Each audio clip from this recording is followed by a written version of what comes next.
are discussing the Newton's law and Newton's second law of motion connected body problem that we have discussed, where we discussed the property of the string and property and the pulley problems, and in pulley problems we can find how the acceleration and tensions can be calculated like this.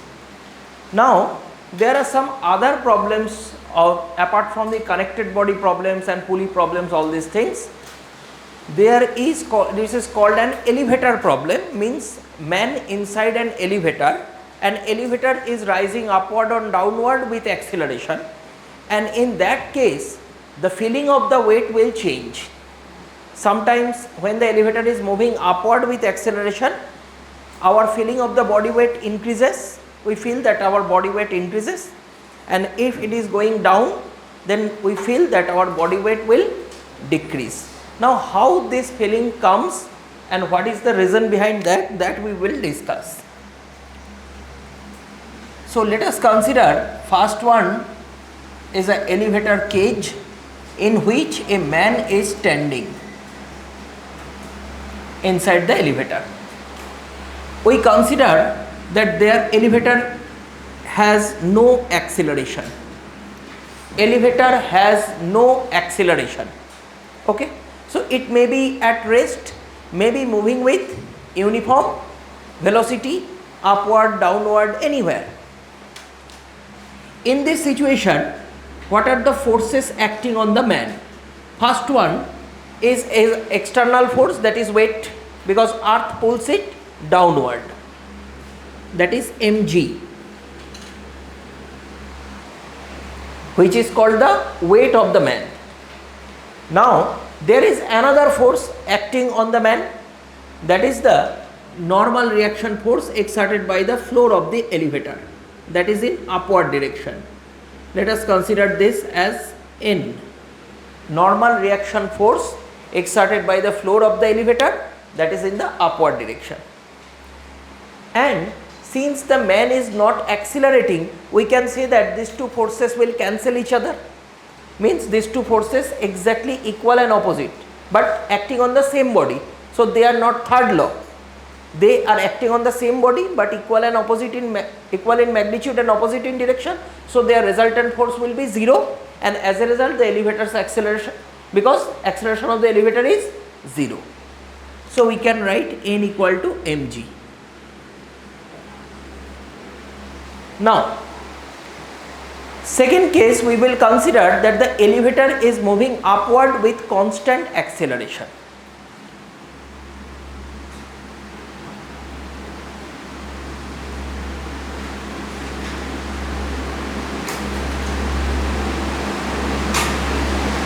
So as before, we consider first earth is attracting the man with a force, that is weight. There is a normal reaction from the ground, let it be N1. Now the elevator is accelerating upward with constant acceleration A. We consider the normal reaction now N1. Obviously N1 is greater than mg because acceleration is in the upward direction, so there must be an external unbalanced force in the upward direction. So we can write Newton's second law of motion for the man. So upward force must be greater than the downward force. So the resultant force we can write N1 minus mg. That will be equal to mass of the man into acceleration. The same technique we have used for pulley problem and all these connected body problems, that upward, if the acceleration is upward, then net force will be upward. So upward force minus downward force will give you the resultant force. So resultant force will be N1 minus mg equal to ma. Clear? Now check one thing. If I calculate N1, this will be mg plus something, means normal reaction in this situation is not equal to weight, it is more than weight, because ma is something which is adding with mg weight to increase the normal reaction force. Now See, weight on the body of the man, that is the earth's gravitational pull, is still mg. Then why it is called that the weight of the man will feel that his body weight will increase? It is still mg. In this diagram it is mg, in this diagram it is also mg. Then why it is generally called that when the elevator is moving up, the man inside will feel more weight of his body? Because weight, the force weight, that is the gravitational pull, absolutely correct, but we feel our body weight not due to the earth's gravitational pull. We feel our body weight because of the normal reaction force. So if there is a change in normal reaction, we feel that our body weight will change. So write down, the feeling of the weight, the feelings of the weight, the feelings of the weight is coming through normal reaction force.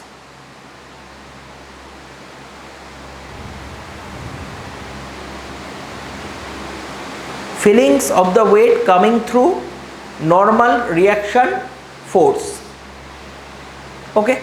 So in the second situation, normal reaction force increases, so we feel that our body weight will increase. That is the reason. So if there is a change in normal reaction, your body will feel that weight will change. It is not, feeling of the weight is not coming through the force mg. It is coming through the force N, that is normal reaction. In the first case, there is no change in normal reaction, N equal to mg, so we feel a particular weight. In the second case, it is more than mg, so we feel that our body weight will increase. Clear? Now, the second situation. Another situation we will discuss. Suppose this is the cage of the elevator, the man is standing inside the elevator, elevator is moving down with acceleration a. Now in this case you can write this one is mg, there is a normal reaction, I consider it n2. Now tell me, what is the equation of motion for the man? mg minus n2 equal to ma. Okay, so it will be mg minus n2 equal to ma. This is the equation. Now from this, because downward force is mg, upward force is n2, acceleration is downward, so we consider that the downward force is more than the upward force, then mg minus n2 will be equal to ma. Then we can write n2 equal to mg minus ma, means normal reaction force is decreasing, so we feel that our body weight will decrease. So if normal reaction is greater than mg, we feel that our body weight will increase. If normal reaction is less than mg, then we feel that our body weight will decrease. Clear? So write this one. After that we will discuss two special case of the third part. See, the first case is which are related to this part only. Number one, if the downward acceleration of the elevator is equal to acceleration due to gravity, means it is 10 meter per second square. We consider g equal to 10 meter per second square, and downward acceleration is also 10 meter per second square. Now what happens? In place of a, I will put g, and then it will be 0. So you will get n2 equal to 0. A normal reaction gives us the feeling of the weight. So if normal reaction is 0, then feeling of the weight will be 0. so our body will feel weightless. So that is the condition of free fall. Freely falling body is always weightless, because normal reaction will be 0 in that case. So write down, this condition is called the weightlessness condition. Weightlessness. So if you are freely falling, then you will feel that your body weight will be 0, because normal reaction is actually 0 in that case.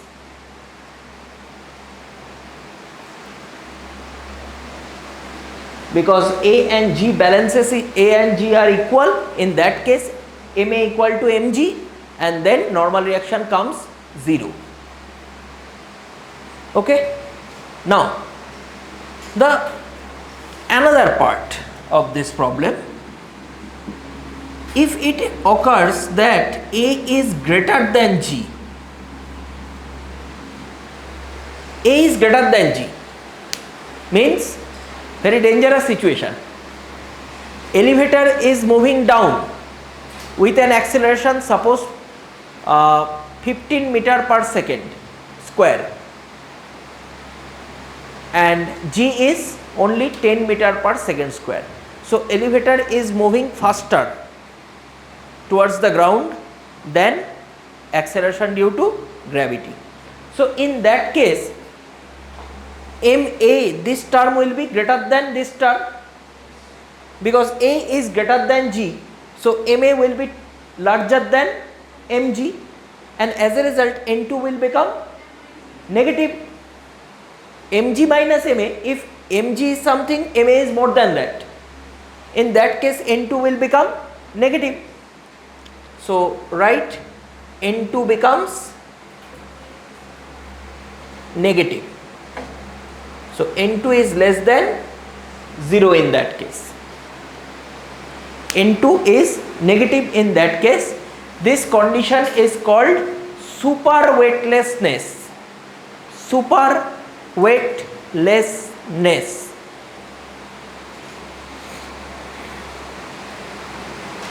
That is, acceleration of the elevator car is greater than the acceleration due to gravity.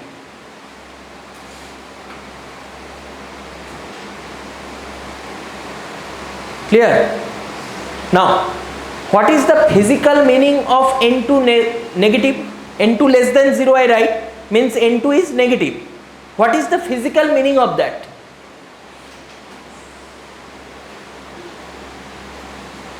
Normal reaction force negative. Physical meaning?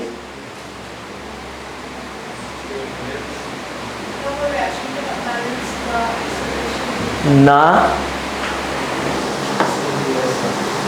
See, normal reaction force is in which direction? Negative means normal reaction changes the direction. So how this surface is exerting normal reaction on the man, so how it can be negative?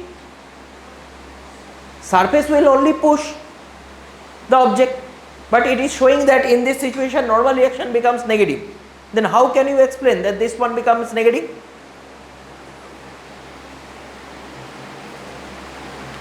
Achha. See, I will show you one experiment, but in showing that experiment this duster may break. See, suppose this one is you, duster. So this portion is your foot and this is your head. You are on the elevator floor and this is the top of the elevator. Now what happens? Elevator moves down with an acceleration greater than g, but you will be detached from the floor because it is going faster. So what happens to you? See, just I want to move my both the hands downward with an acceleration faster than g. See what happens. Means this top of the elevator will stuck in your head and it will push you down. So that of the floor is coming from the top. So the normal reaction is coming from the top downward. That means the normal reaction changes the direction. That's why it is coming negative. Because cage of the elevator has a fixed length, elevator is moving faster and you will be detached, your foot will be detached. So you will fall with only gravity. So elevator floor is going faster. So difference between the elevator floor and your foot will increase. That means the difference between your head and the elevator top will decrease, and one time it will stuck on your head and you will be pushed downward by the elevator with the same acceleration. The same thing happens in that experiment. This comes and this pushes down. So the normal reaction is now coming from this side, so it is negative. Okay, so this one is called the super weightlessness condition. Easy? Is it clear? All of you? Okay, so write down one problem.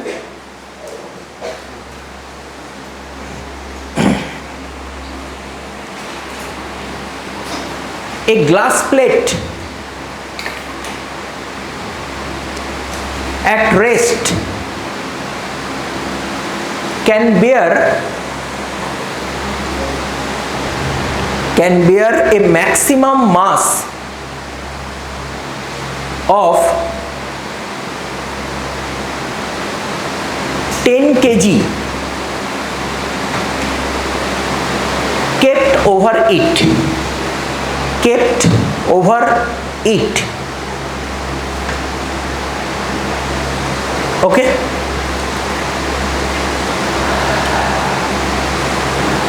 if this plate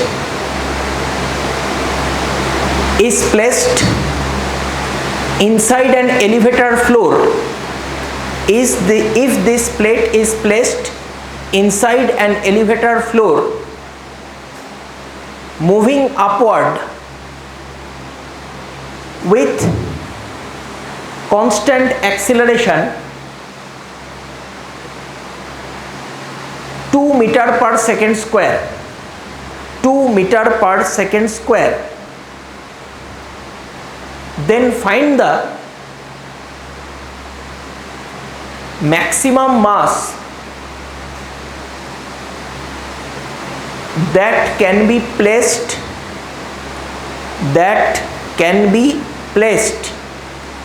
on the plate such that it will not break, Small g equal to 10 meter per second square. Small g equal to 10 meter per second square.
So first tell me the mass now that I can place on the plate now, is it greater than 10 or less than 10?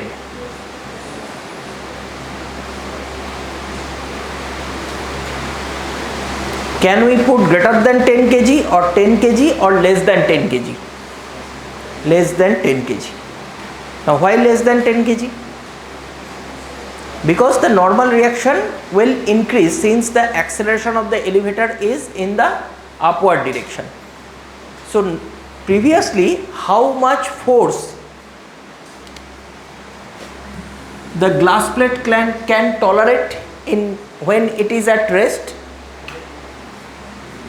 It can tolerate a maximum force of equal to weight of that 10 kg mass, that is 10 into 10, that is 100 Newton. So this 100 Newton force is the maximum force that the plate can tolerate without breaking. Now if you put this one inside this elevator moving up, then if N1 becomes 100, then it will be without damage, but if it is greater than 100, then the plate will break. So I consider in this equation that maximum value of N1 can reach up to 100. Then how much mass that we can put? Take M common, it will be G plus A. Now this is 100 equal to M, G is 10, A is 2, that means 12. So M will be 100 by 12, so almost 8.3 kg. Because now it is accelerating, so another factor is coming. So total force that the plate will feel is now N1, and by no means N1 should exceed the 100 Newton, because if N1 exceeds 100 Newton, the plate will break. So you have to fix N1, and now you have to find out what will be the maximum mass that we can put. Now if you put now 10, then what will be the normal reaction in that case? 120. If we consider it is simply N and we put still 10 kg in the accelerating elevator, then this one will be G is 10, this one is A 2, so this is 12, 12 into 10 will be 120 and the plate will break. So plate can maximum tolerate up to 100. So by taking that maximum limit, we can calculate the value of M, and it is now coming 8.3 kg. So more than 8.3 kg if you put, so it will lead you to a normal reaction greater than 100 Newton and the plate will break.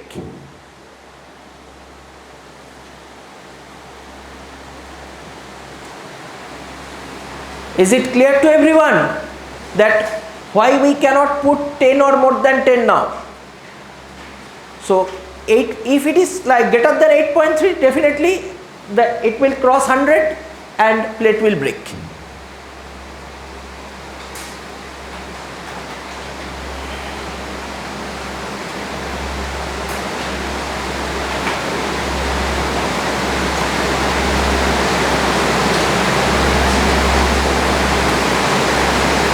Okay.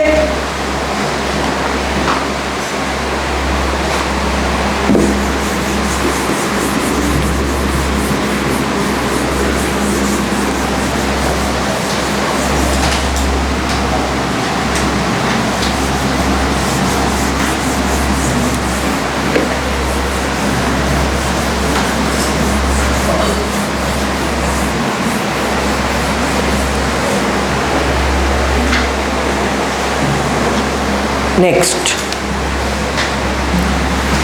some other type of problem we will discuss, that is related to the equilibrium.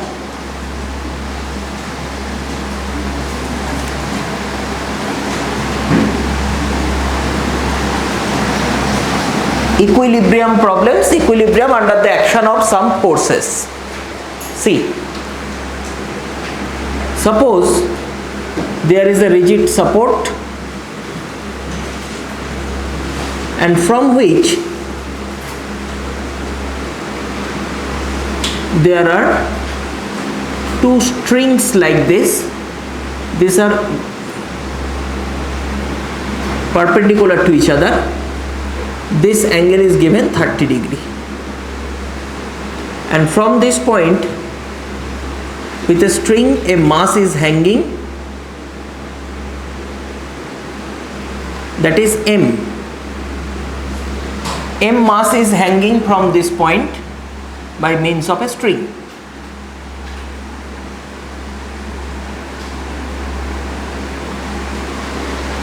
Okay.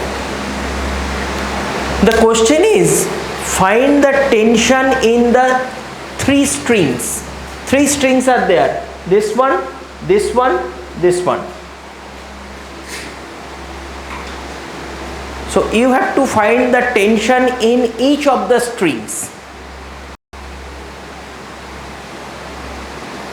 Okay. See, how to solve this problem? This mass is given in equilibrium, means at rest. Now we consider that there is a force, tension force on this string T1. Now if this angle is 30 degree, this angle is 90 degree, what is the value of this angle? 60 degree.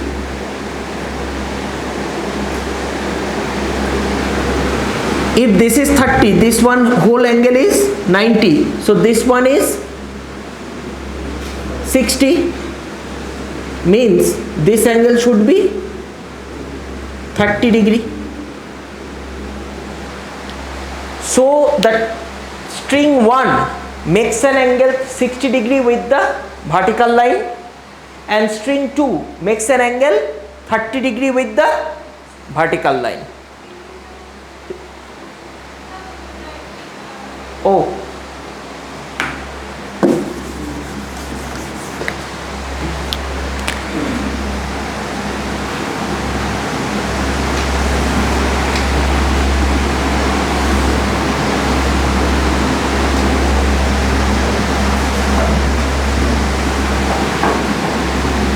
this angle is given 90 degree.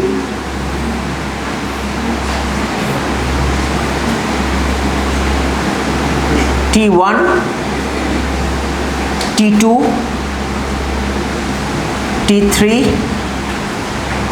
T3, mg. This angle given 30, this angle given 60, because this is given perpendicular. Okay. This angle is 30 degree, this angle is 60 degree. T1, T1. These two are perpendicular to each other, these two strings. There is another string, third one, there is M hanging. First we draw all the forces. On this mass there is a mg downward, there is a tension upward.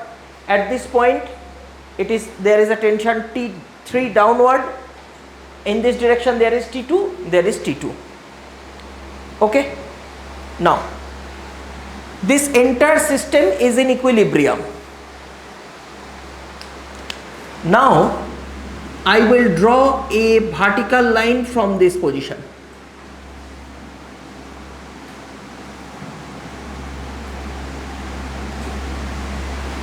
Now tell me, what is the value of this angle? 60 degree.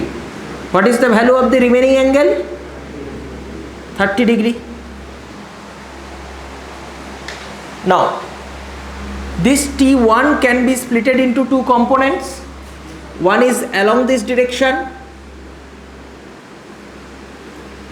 that is T1 sine 60, and in this direction there is T1 cos 60.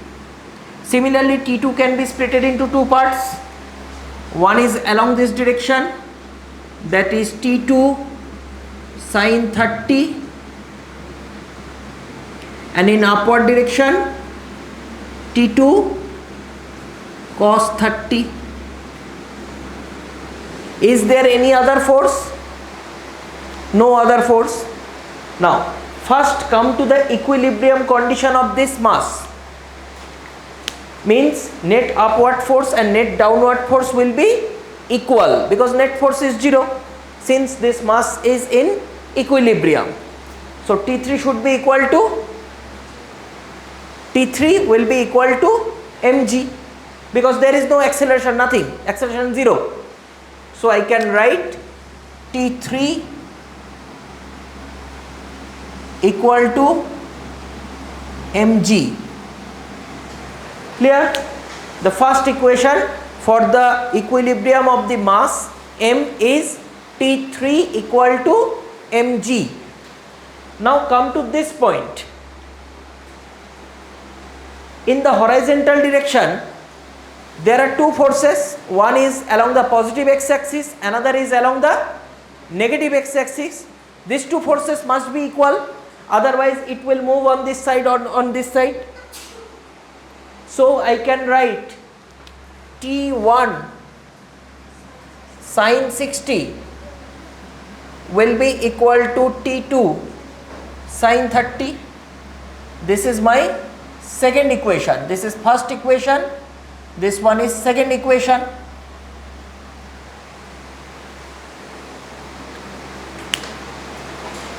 Okay. I have to write T1, T2, T3 in terms of mass and mg. In terms of mg I have to write.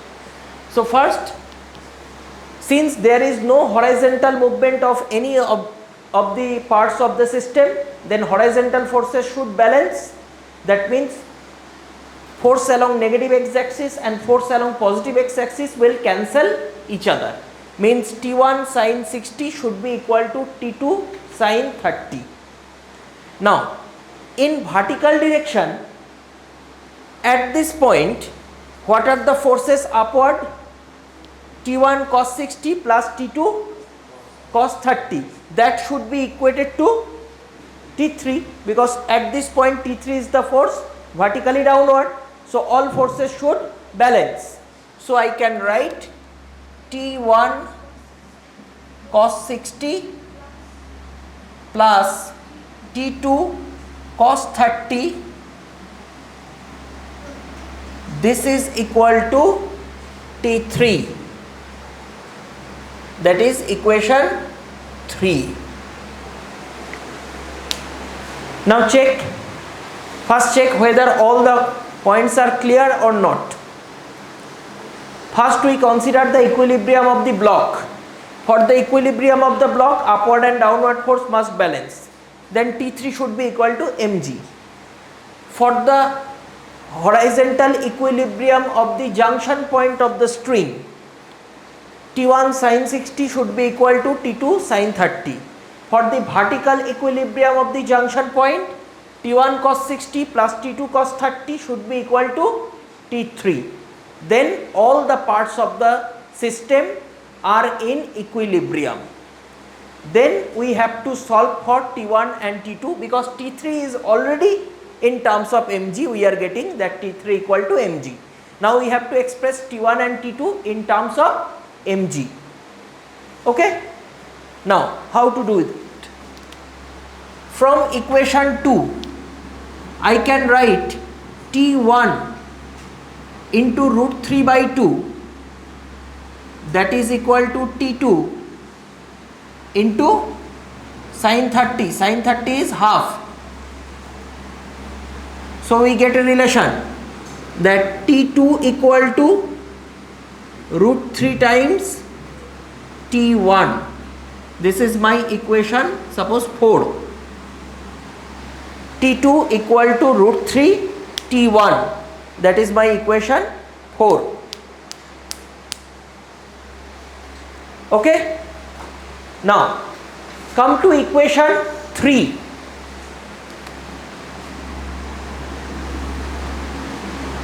T1 cos 60. Cos 60 means half. T2. What is T2? So put it root 3 T1. What is cos 30? Root 3 by 2.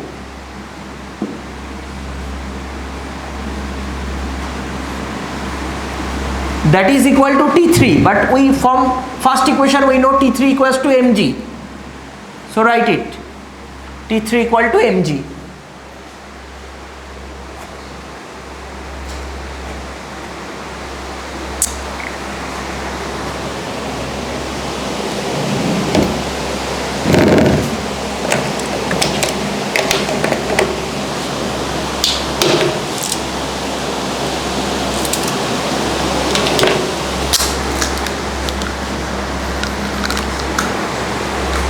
Okay, now see,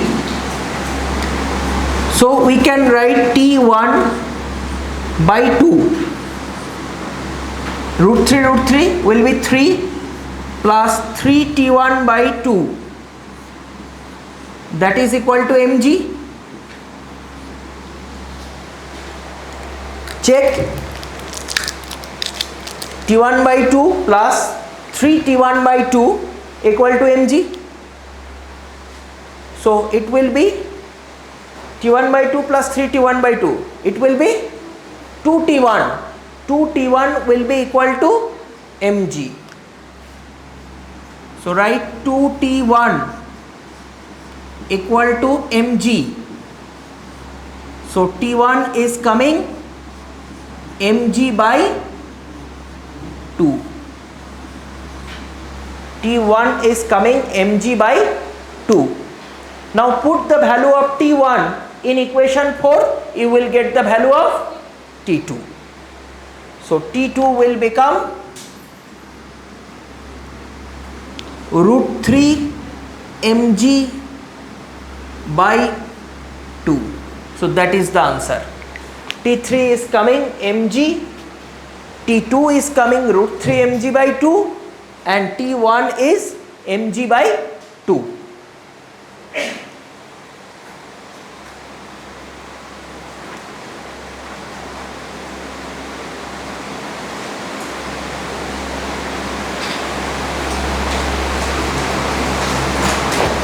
We can use Lam's theorem also, no? Definitely. So it is easier.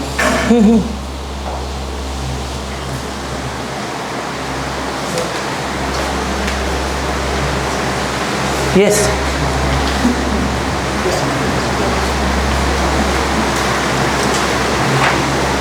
So I was calculating how did you get the T1 value? Yes. T1 value. T1. See. T1 by 2. It is 3 T1 by 2 by m2. 3 T1 by 2. So take T1 common. It will be half plus 3 by 2. 3 by 2 means 1.5 and half means 0.5.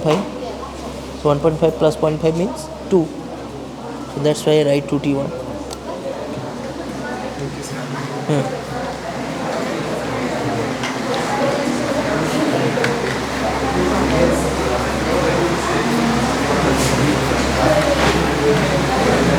Okay, is this method clear to you?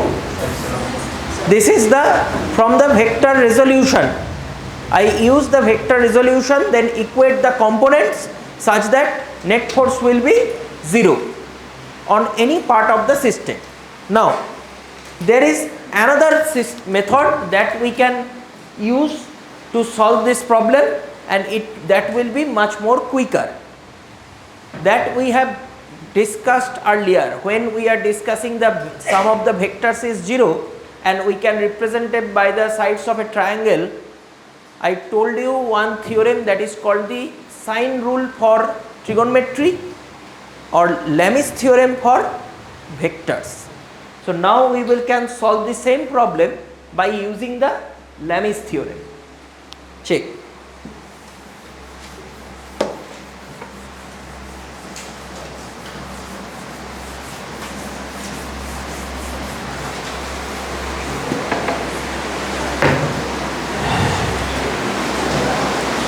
Forget about all these components and everything, because applying Lam's theorem you do not require any component or anything.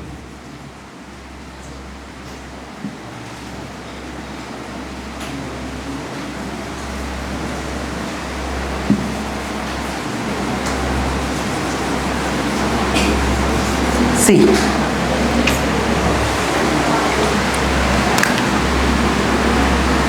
what is this angle? 90 degree. Tell me the value of this angle. This one. What is the value of this angle? 120 degree. How?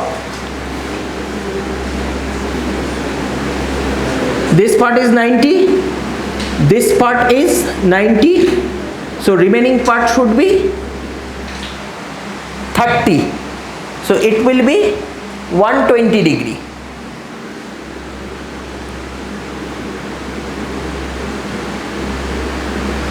Because see, this part is 90 and this is 30, so this is 30, so this entire angle will be 120.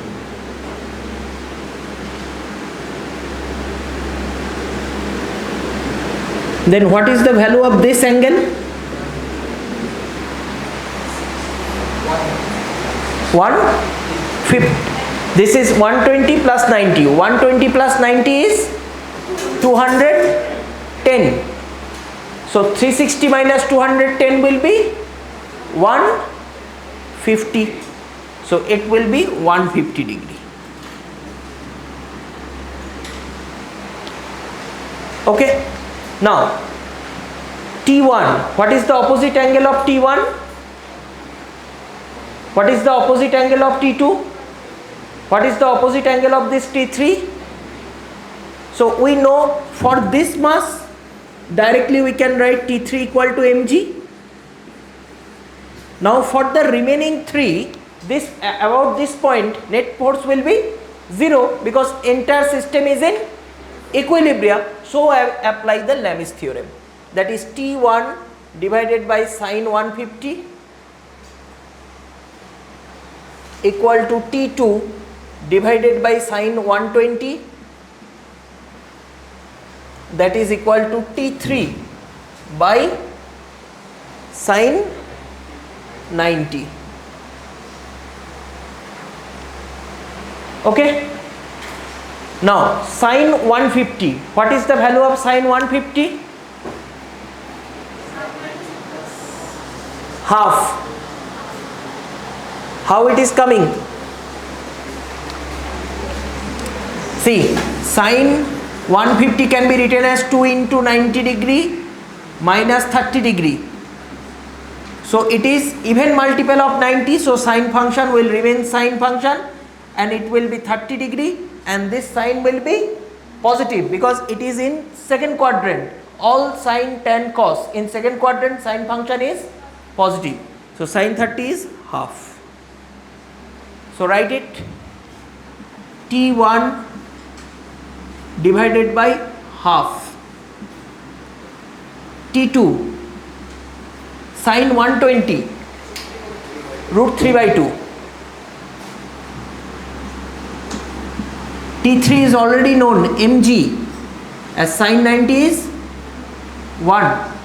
So I can write T1 equal to mg by 2 and T2 equal to root 3 mg by 2 directly without breaking into any component and anything.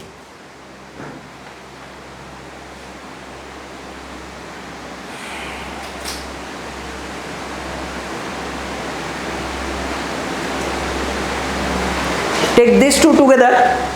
So T1 divided by half, it will be mg. So T1 equal to half into mg, that is mg by 2. Similarly T2 by root 3 by 2 equal to mg. So T2 equal to root 3 by 2 mg.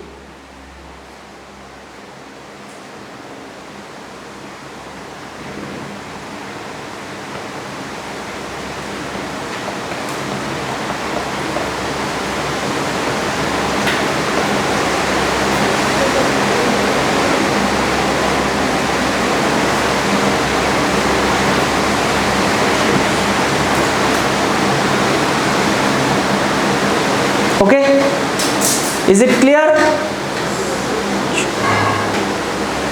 Repeat. See, T1, what is the opposite angle of T1? 150. So T1 by sine 150, T2 by sine 120. This is equal to T3 by this one, but we know T3 equal to mg. So I put here sine 90 is 1. I put the value of sine 150 and sine 120. Then this is equal to this one. Again this one equal to this one. Then we find T1 and T2.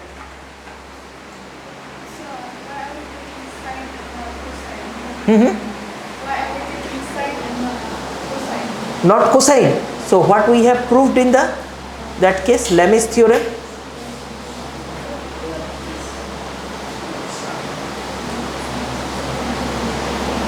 Should I prove Lem's theorem? It is not required for the proof is not required, but if you want I can prove the Lem's theorem directly. It is coming from the cross product of the vectors. You can easily prove Lem's theorem. Even using trigonometry you can prove, but from using cross product of the vector you can also prove Lem's theorem.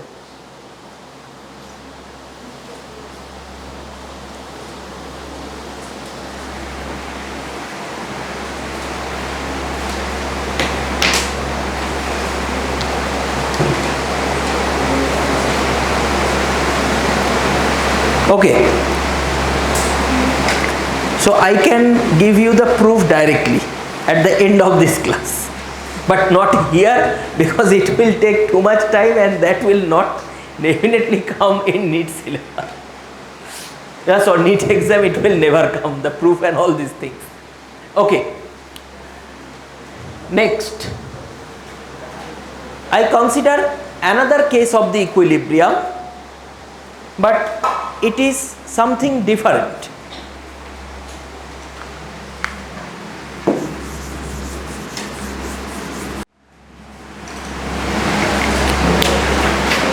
This one is a sphere. This one is a sphere. It's stuck between two blocks of different height. The blocks are of different height. It is stuck between the two blocks in such a way that this angle is shown 45 degree and this angle is shown 60 degree, where these two lines are concurrent and passing through the center of the sphere.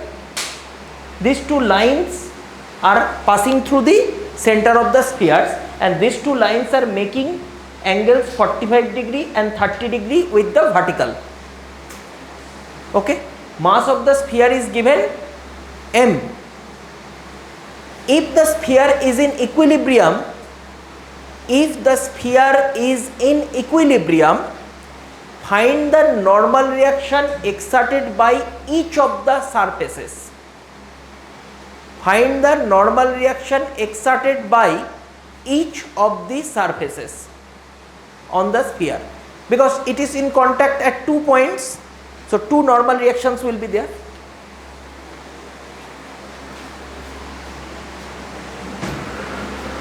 Find the normal reaction force exerted on the sphere by the two contact points.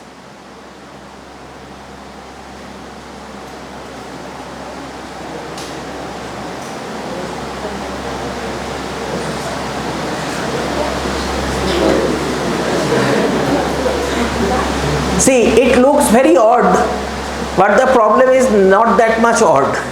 It is very easy.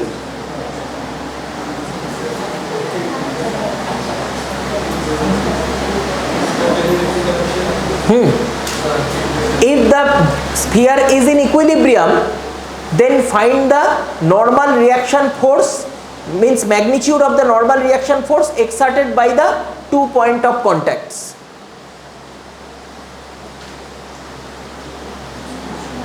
Find the normal reaction force exerted on the sphere by the 2 points of contacts.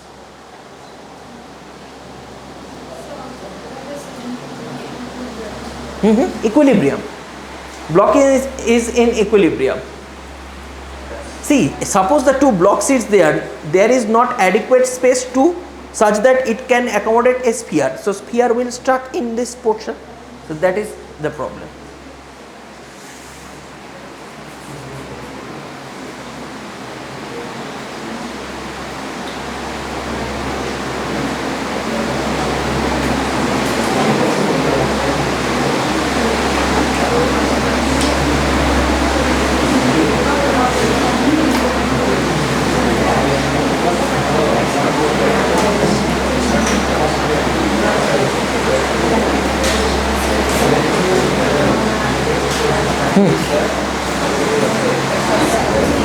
Yes, it's normal reaction at each of the point of corner. See, these two are of different height.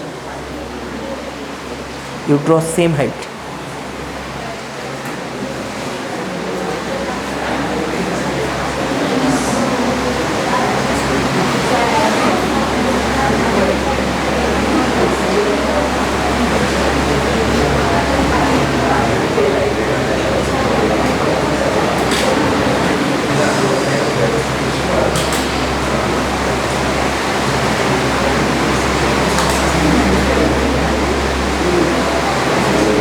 Acha, can you tell me, if I draw the normal reaction at the 2 points where there is a contact, those lines of the normal reaction will pass through center of the sphere.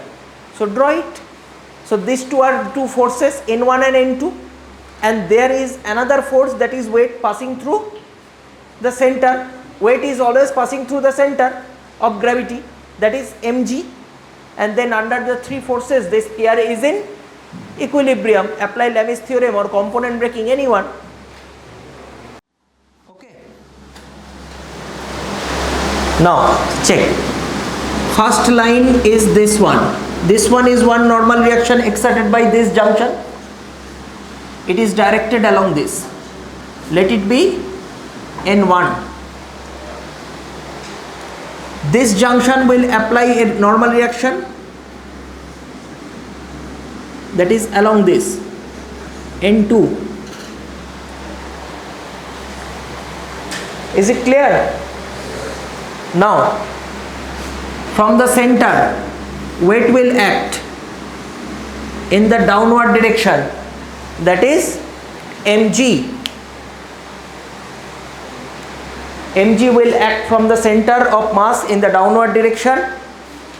This junction will exert a normal reaction force, that is N2. This junction will also exert a normal reaction force, and both the normal reaction force will pass through the center. Why? Why it cannot pass off center? Means near the junction we will consider that the surface is tangential, and which line is perpendicular to the tangent? Radius. So the direction of normal reaction must pass through center, because radius will always pass through center. Okay. Now this angle is given 45 degree. So I can write this angle is also 45 degree, corresponding angle. This angle is given 30 degree. So this angle should be, so 45 plus 30 together it is 75. So this angle should be vertically opposite. So it is also 75. Okay. Now if this is 75, this opposite 75, so sum of the remaining two angles should be 75 plus 75, that is 150. So remaining two angles sum should be 360 minus 150, that is 210. But these two angles are also vertically opposite, so each should have a value of 105 degree.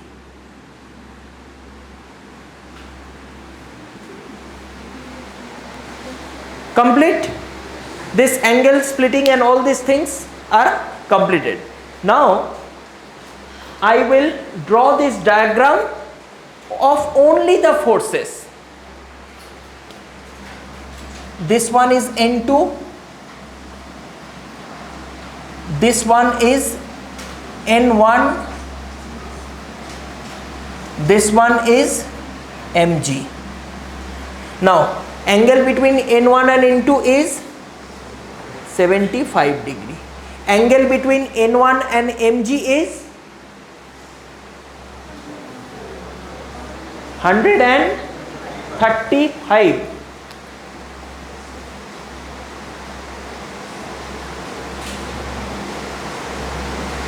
Angle between N2 and mg is 105 plus 45, that is 150.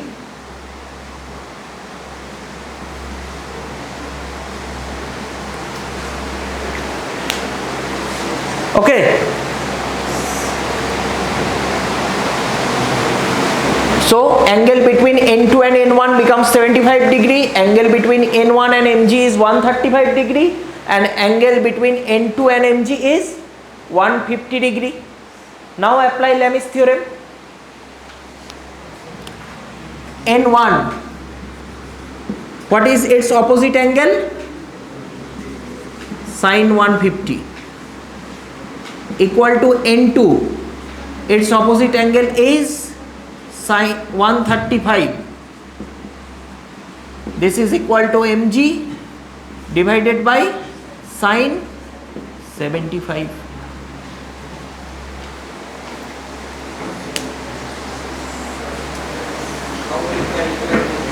Now if this type of sum will come, sine 75's value will be given. Whenever this type of situation will come, sine 75's value will be given in the problem, because sine 135 and sine 150, that you can calculate, but for the calculation of sine 75, the value will be provided.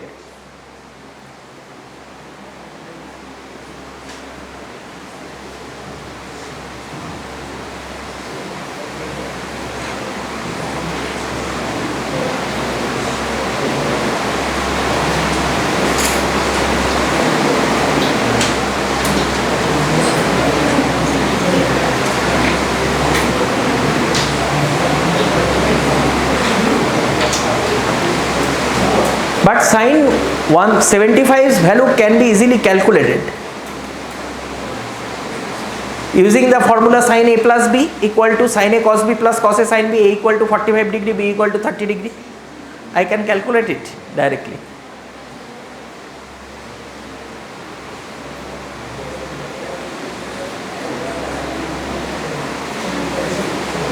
But in the competitive exam, that will not be calculated, it will be provided.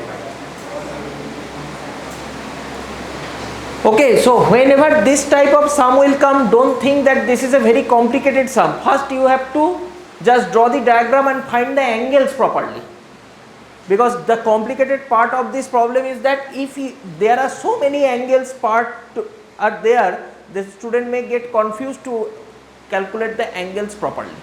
Once you can find the angles properly, it is just a Lami's theorem directly put, and you will get the answer.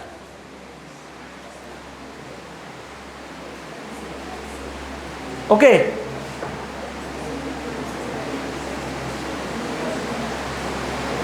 Any question regarding this one, you can ask.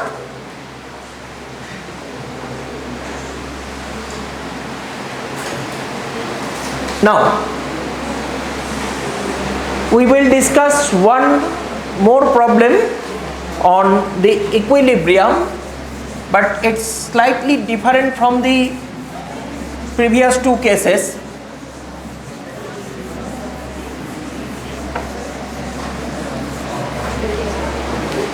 Suppose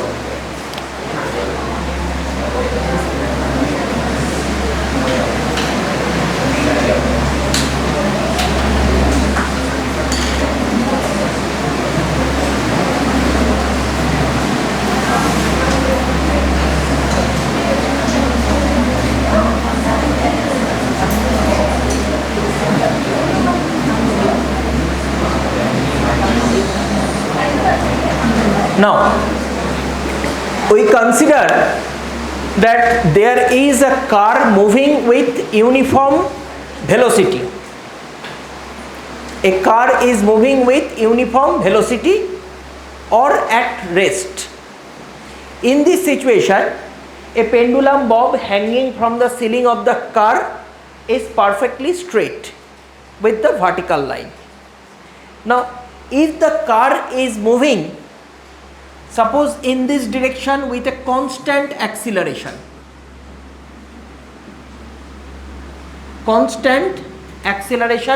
it is moving along that direction. Okay, what will happen to the pendulum bob? Pendulum bob will move in some direction. Which direction? Backward. Why it is moving backward?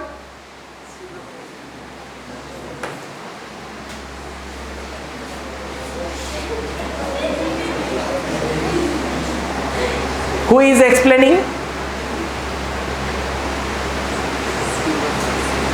Those who are saying pseudo force, where is the observer? Inside the car or outside the car? Inside the car. Because if the observer is inside the car, he will consider the pseudo force and explain this phenomena. If you are the outsider and explain this phenomena, then you will say that due to inertia, the body will try to, inertia of rest, the body will try to remain in its position, but the car is moving in front. As a result, body is inclined to the vertical direction. And if you consider yourself, that is the observer is in the frame of the car, he will say that I don't know, but some force is, fictitious force is acting on the bob and it will pull the bob in the opposite direction. Okay. Now, the situation looks like this.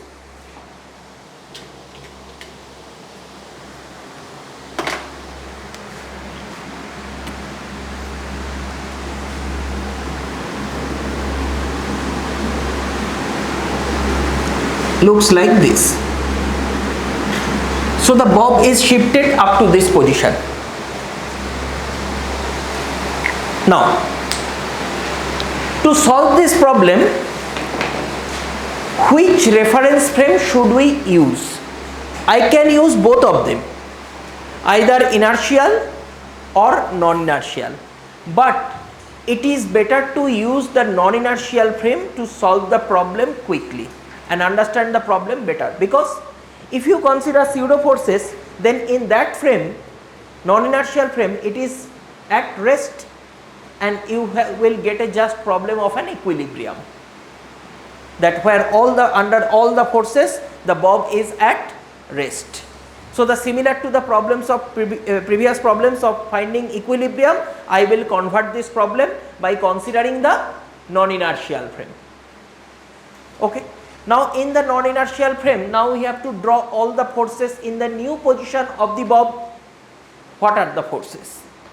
First one is gravity.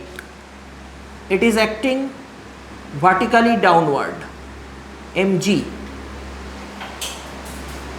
There is a tension force in the string, T. There is some tension force in the string, T. And you have to consider one force in the opposite direction, which is equal to mass of this bob, suppose m, into acceleration of the car, but taken in opposite direction. That's why it is called pseudo force, because car is accelerating in positive x direction, but you are taking the direction of the force in opposite direction by considering the acceleration vector in the opposite direction. So you cannot explain who is applying this force. So this one is pseudo. Okay.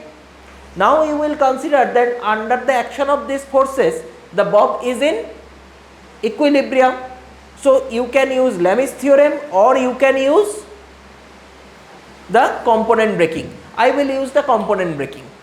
See, I consider that this angle is theta Generally in this type of problem, it is asked to find the angle between the new position of the bob and the vertical line. So what is the angle made by the bob or the string with the vertical line when the car is accelerating with a constant acceleration a. So let us consider this angle theta. Then I can split t into two components. One is along the horizontal direction, another is along the vertical direction. Now if this angle is theta, this angle should be theta. So this component of t should be t cos theta. Okay, this one upward, and this component should be t sin theta. Now since the bob is in equilibrium, net force on the bob in this frame will be 0. Net force on the bob is 0, means along each direction net force should be 0. So if we calculate the horizontal equilibrium, then we get net force t sin theta will be equal to ma. If we consider the vertical equilibrium, then t cos theta will be equal to mg. Divide these two equations, you will get tan theta equal to a by g. As a result, theta will be tan inverse of a by g. Now if the proper values of a and g are given, then you can find the value of the angle also. Suppose given a is 10, g is 10, then in that case theta will be tan inverse 1, means theta will be 45 degree. Okay.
Okay,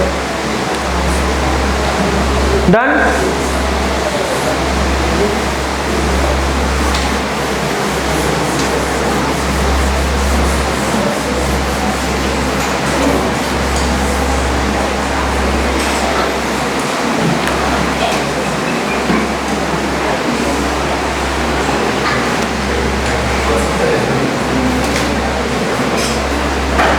See,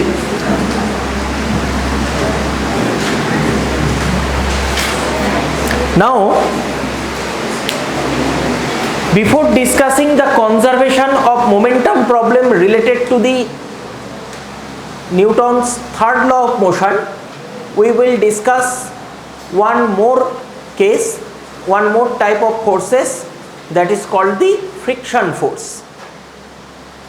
Then after friction we will discuss the conservation of linear momentum and all these things. Now what do we mean by friction force?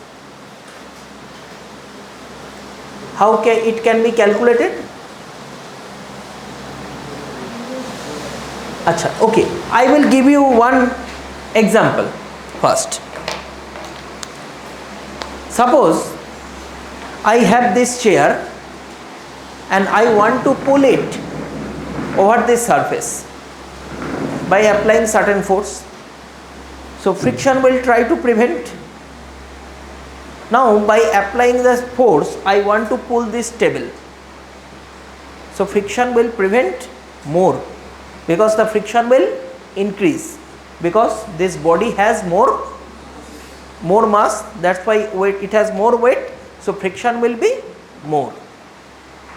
Now we can say that friction increases if the weight of the body will increase. Suppose I want to pull this chair over this floor and over the rough floor outside, in which case friction is more? Rough floor, because the coefficient of friction is more in that case. Though the masses are same, but since the floor is more rough, friction will be more in that case. So friction can be calculated by the formula mu m g. Mu is the coefficient of friction, m is mass of the body, g is gravity, so mg is the weight. So it is friction increases with the increase in weight, friction increases with the increase in the value of mu, that is on the roughness of the surface. Clear? Write one numerical.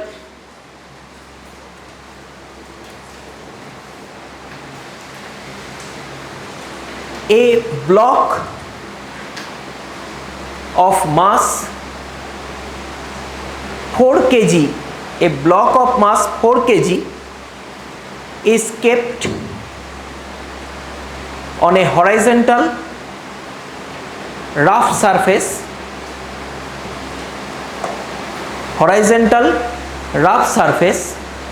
having coefficient of friction mu equal to,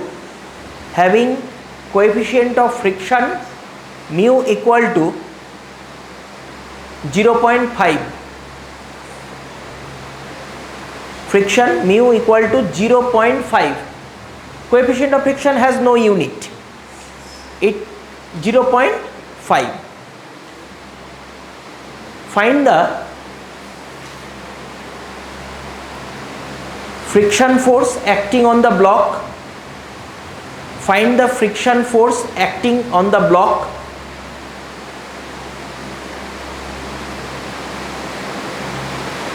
Small g equal to 10 meter per second square.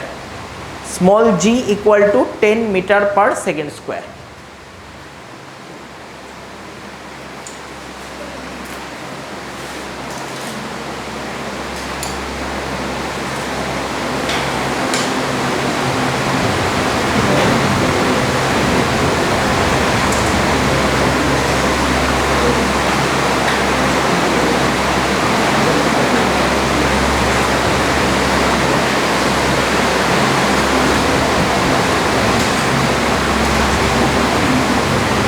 How to calculate friction? That you know, mu m g. Calculate. 20.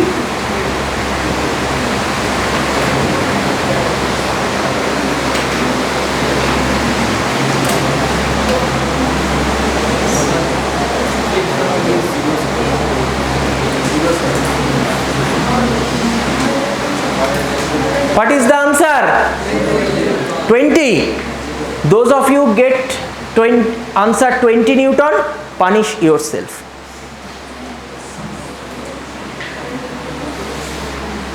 Read the question once again.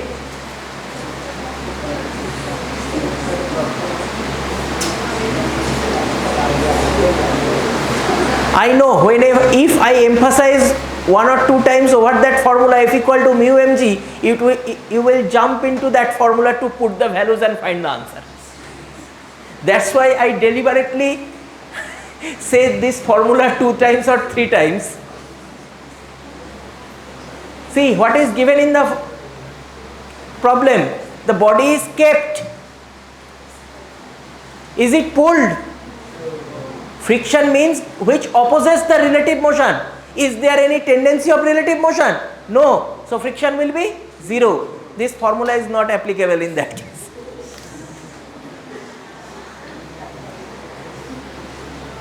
So don't jump into the formula directly.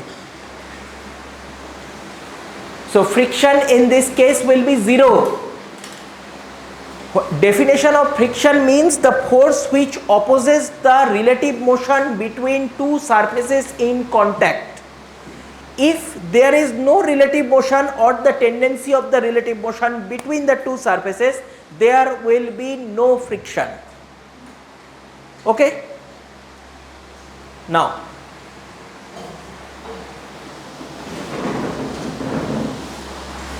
friction is directly proportional to weight or friction is directly proportional to normal reaction force?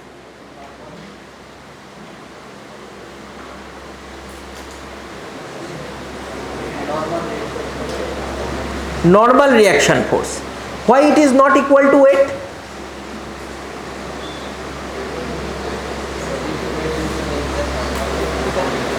Friction is directly proportional to normal reaction.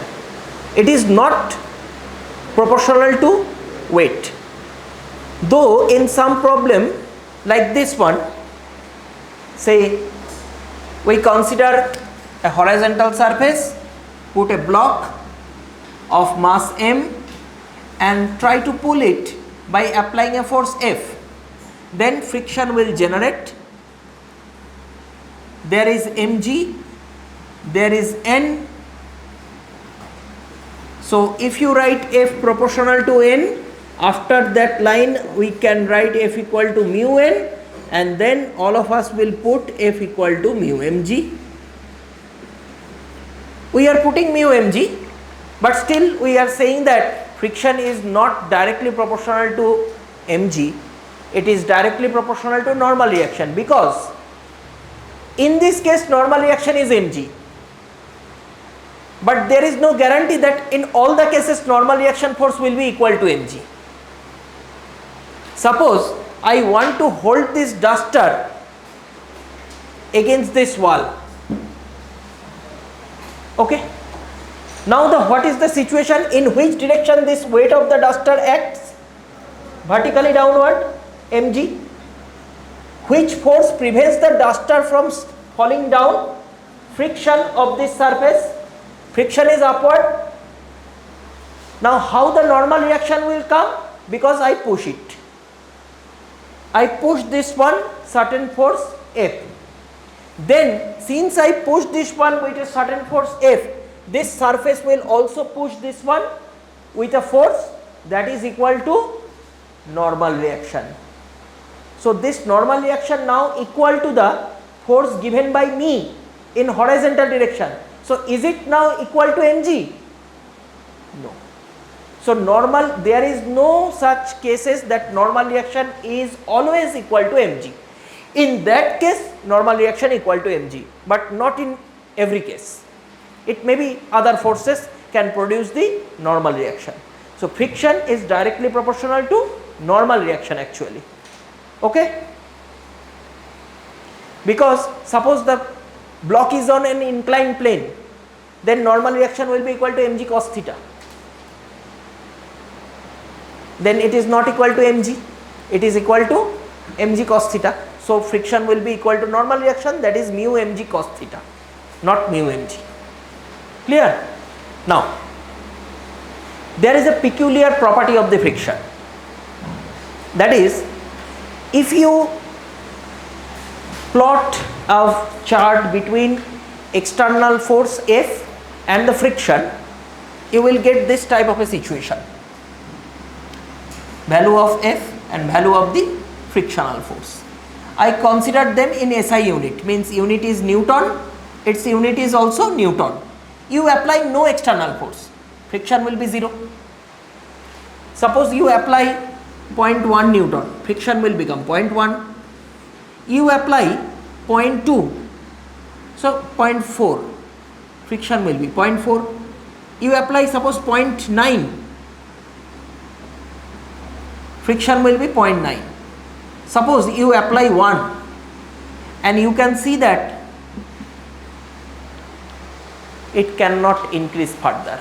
So initially it looks that whatever be the applied force, friction will increase its value and adjust itself. So up to 0.9 in this example, friction can increase its value from 0 and adjust itself with the applied force and the body will not move like this. I apply no force, there will be no friction, some force, it is not moving, means friction increases itself, some more force, still it is not moving, then it one time will come, it will move. Because if friction can indefinitely increase its value, then it is not possible for us to move any object. But we can do it, means friction will increase its value, but there is upper limit, certain upper limit is there up to that. Beyond that, if applied force is more, the body will move. Okay. So that particular value, that is the largest value of the friction, comes here, called the limiting friction force. Limiting friction force. Now, when the limiting friction occurs, will the body move? No. So that is the maximum value of the static friction force up to which the body's movement can be stopped by friction.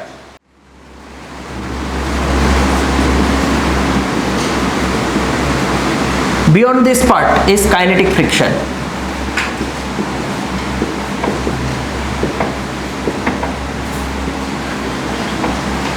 Now, check this diagram, this units and example. Applied force 0, static friction force 0. Then applied force 0.1, static friction 0.1, applied force 0.9, static friction 0.9, it increases. Means it is increasing linearly starting from the origin. Just like a straight line, y equal to x. Whatever be the value of f, same value is for small f up to this. Then it will reach the limiting value. This is the limiting value.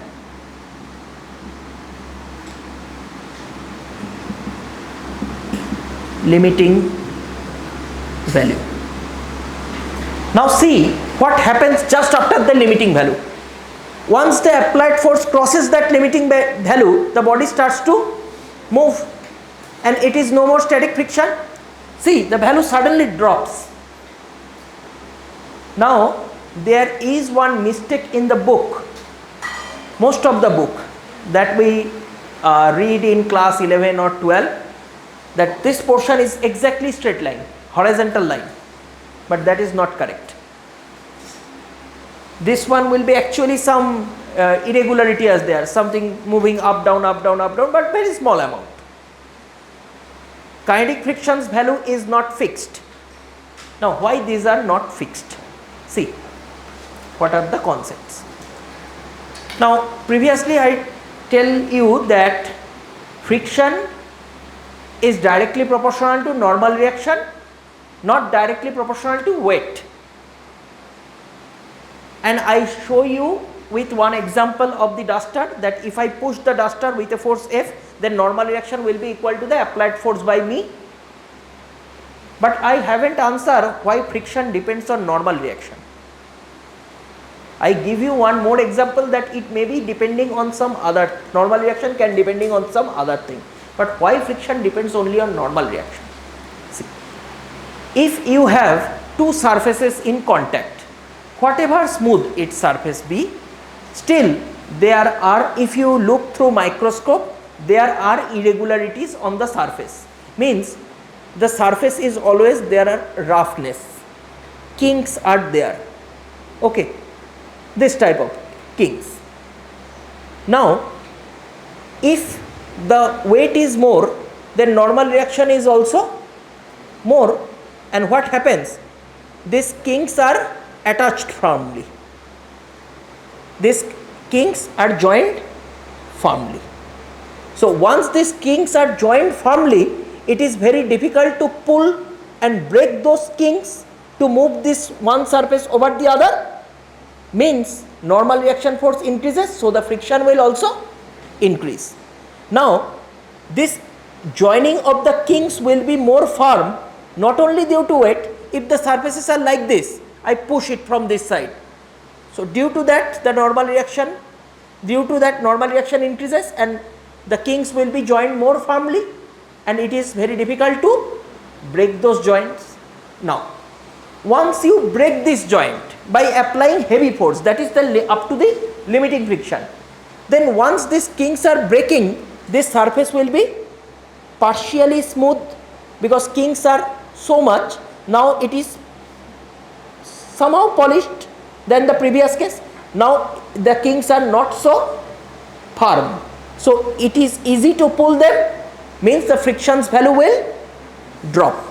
That's why kinetic friction drops from the static friction value. This one, it drops. Now, why after dropping the value is not constant? Can you say that every portion is smoothed by equal amount? No. So sometimes it will be more value, more irregularities. Some portions have less irregularities. As a result, the friction will move up and down between sometimes static value and sometimes kinetic value. This phenomena you have observed, that this kinetic friction value is not always fixed. It will move suddenly and increase and decrease like this. You have noticed this phenomena in the classroom. See, if this is a chalkboard, blackboard, and we have to use chalk, then when teachers are writing through chalks, sometimes some annoying noise will come. What is the reason? Because the surface of the chalk is actually an irregular surface, so it is, when it is moving, it experiences kinetic friction, and the irregularity between the surface of the chalk and the blackboard at all positions are not same. So at some position it has more kinetic friction, at some position it has less kinetic friction. So whenever the friction force changes the value, some extra energy will be produced, and that energy is converted to the sound energy, and that sound energy is not periodic. That is creating that annoying sound like noise. So that's why we can say that kinetic friction is not constant, because if it is constant, then the sound energy produced will be equal amount always, then that annoying sound will not come. But that annoying sound will not come for a long, just for a moment, and then again is smooth, again some portion this sound will come. So that's why we can say that kinetic friction is not constant throughout. That's why I use that small ups and downs to denote the kinetic friction. Okay.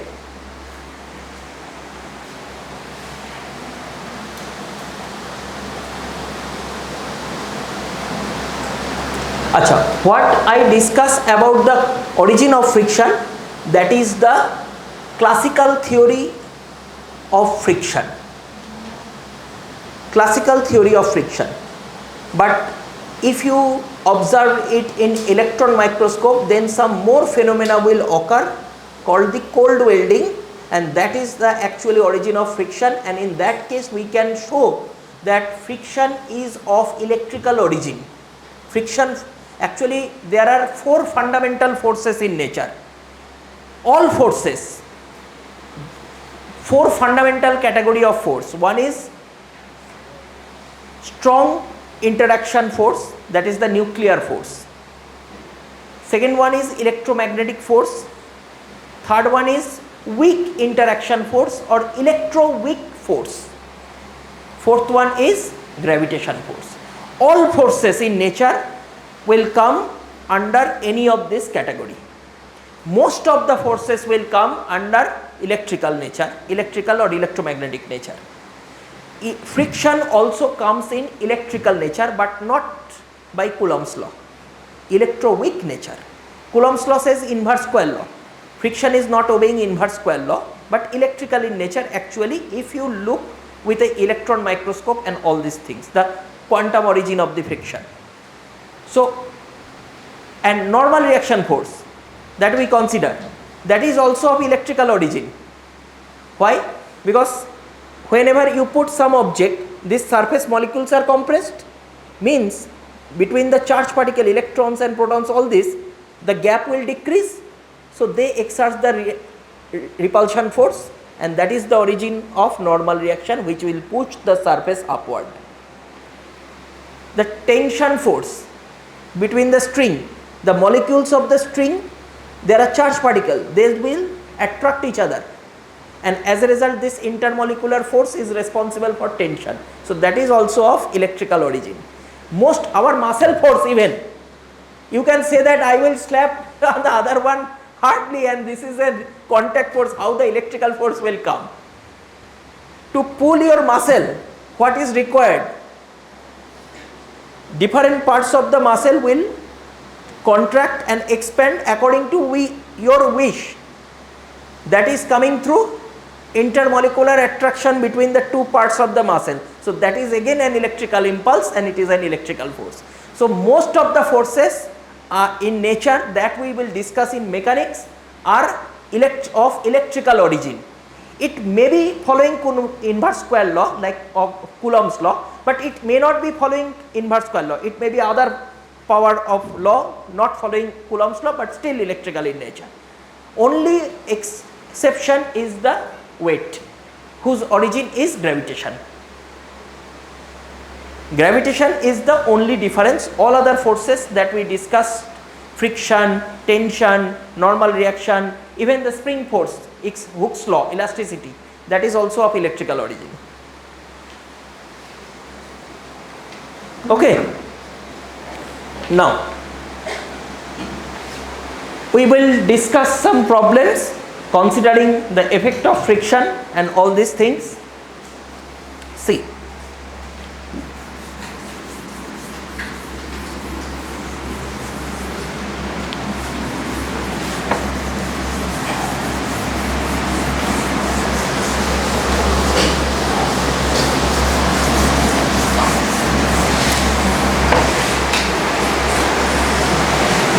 now if you try to solve the problems of friction, most problems are similar to the problems of Newton's law, only one more force is adding which will oppose the movement. There is one more kind of friction, that is rolling friction. Rolling friction, that's value is minimum. Static friction has maximum value, then kinetic friction is less than that, rolling friction is less than that. So rolling friction is minimum. Okay.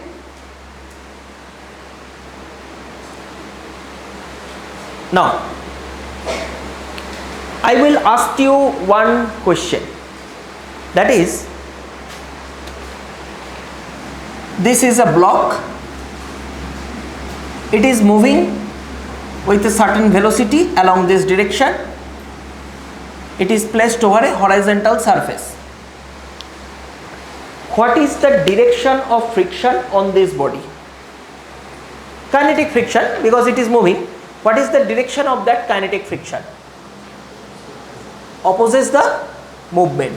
Friction always opposes movement.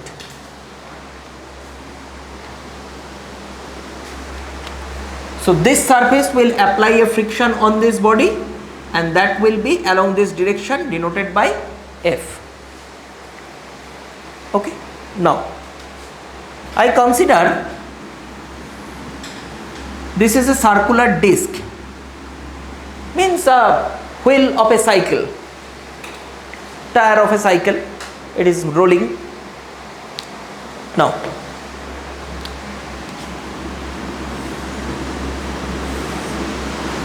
this is the horizontal surface, rough, and its center is moving, center of mass, the entire thing is moving with a constant velocity v in horizontal direction. Okay. And this tire is not skidding, this wheel or the tire is not skidding. Skidding means it will be like this, it will perfectly rolling. There is no skidding like this, it will roll, pure rolling. what is the direction of friction force? Velocity is in which direction? Right side.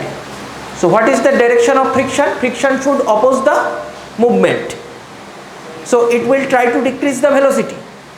In which direction? Right side. So how? Then it will increase the velocity and body will accelerate. So in which direction? Previously in opposite direction you said that because of the friction velocity will decrease and the body once will stop. Now in this case, in which direction friction acts? Velocity is in this direction.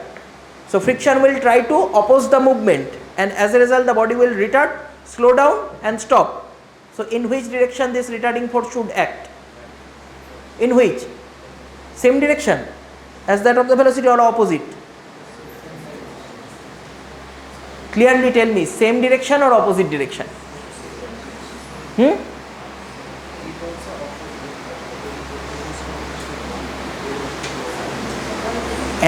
Anti-clockwise, what is it? Same direction of as that of the velocity or opposite?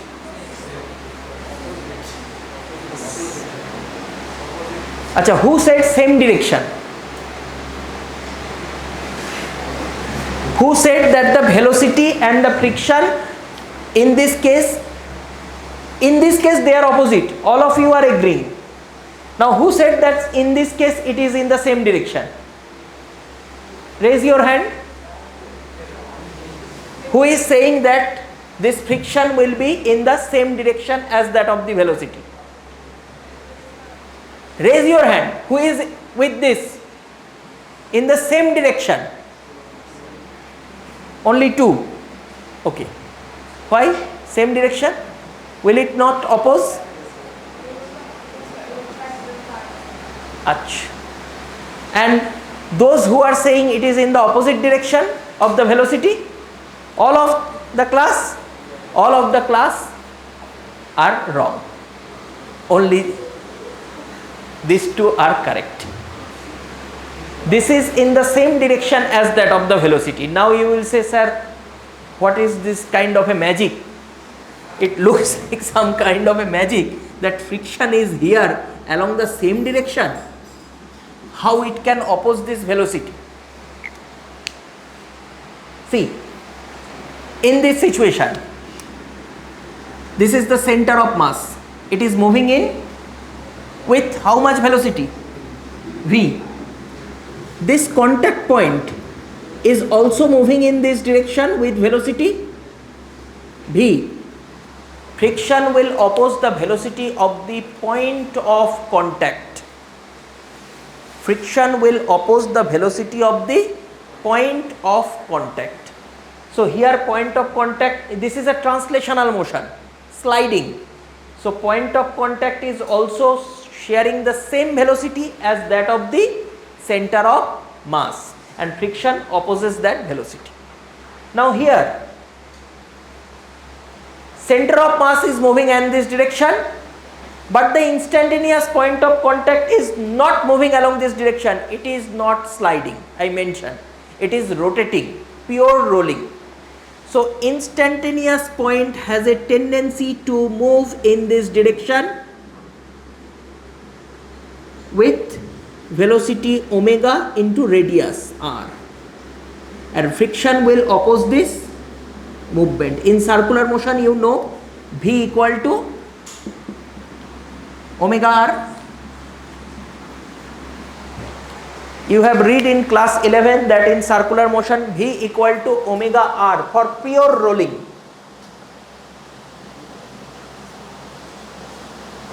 Okay. Now, so friction will decrease the value of omega because it is in opposite direction of the omega. R cannot be changed by friction. So omega will decrease, means the rotation of the wheel will decrease, and if the rotation of the wheel will decrease, automatically this velocity will be decreased, because if the wheel is rotating so fast, and if the wheel is rotating like this, automatically the linear velocity is affected and thus friction opposes the movement. So for this one to oppose the movement, friction will not act in the opposite direction of the velocity of center of mass. It will oppose the movement, oppose the velocity of the contact point, because remember friction is a contact force. Contact force means the point of contact between the two surfaces, that movement is opposed by friction. Center of mass is far away, it is not in contact. Previously center of mass's velocity and the velocity of the point of contact are same.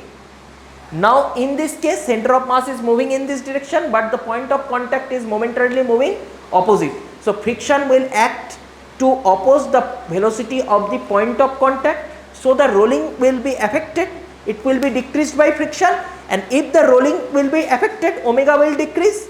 So V equal to R omega. So value of V will also decrease and the wheel will be, cycle will be slowing down. Clear? This is the entire concept.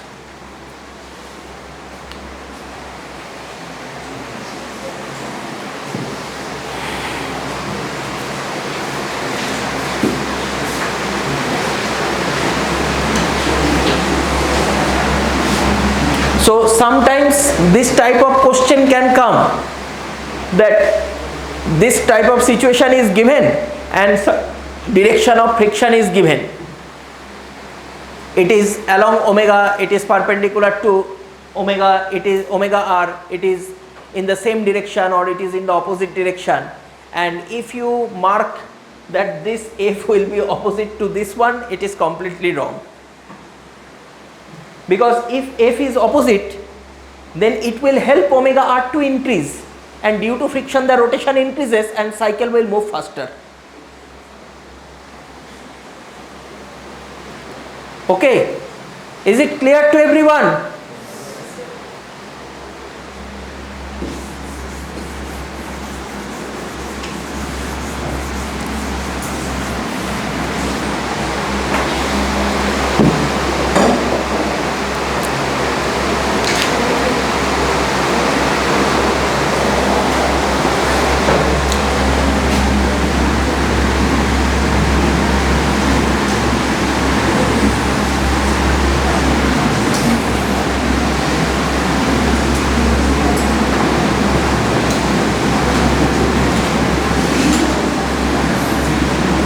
Suppose this one is an inclined plane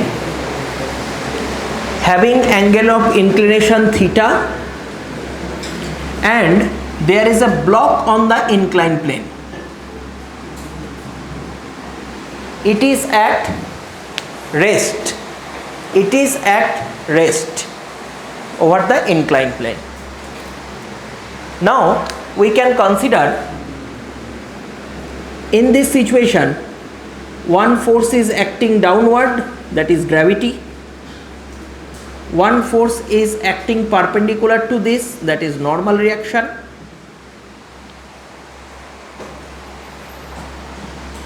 Is there any other force? No. If the surface is rough, then to prevent the sliding of the body in the downward direction, there must be a friction force in the opposite direction, F. I consider the coefficient of friction to be mu. Now under the action of these three forces, the body in equilibrium, that is why it is at rest. Now I can split these forces into components. See, I have the relation F equal to mu n. Okay? So don't try to break normal reaction and friction into components, because F equal to mu n, that is already valid formula. If you, and F and n, these are always perpendicular to each other. F and n, small f and n are perpendicular to each other. So in this diagram they are already perpendicular to each other. So don't try to break them into components, then you will be in trouble. The force which is not, so F is along the incline upward, N is perpendicular to the incline, but mg is neither along the incline nor perpendicular to the incline.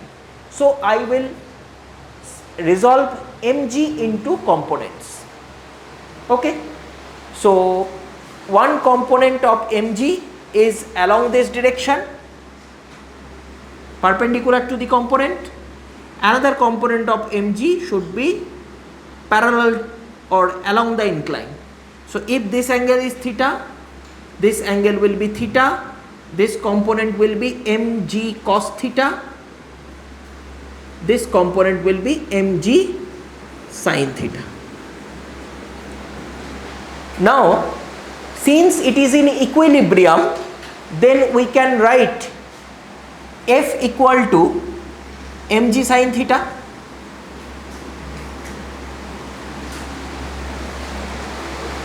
There is no movement along the incline, so F should be equal to mg sin theta. Now N should be equal to mg cos theta, because there is no movement also along the perpendicular to the incline. So N should be mg cos theta. Then substitute it in the equation F equal to mu n. You will get mg sin theta equal to mu mg cos theta. Then mg can be cancelled and you can write mu equal to tan theta.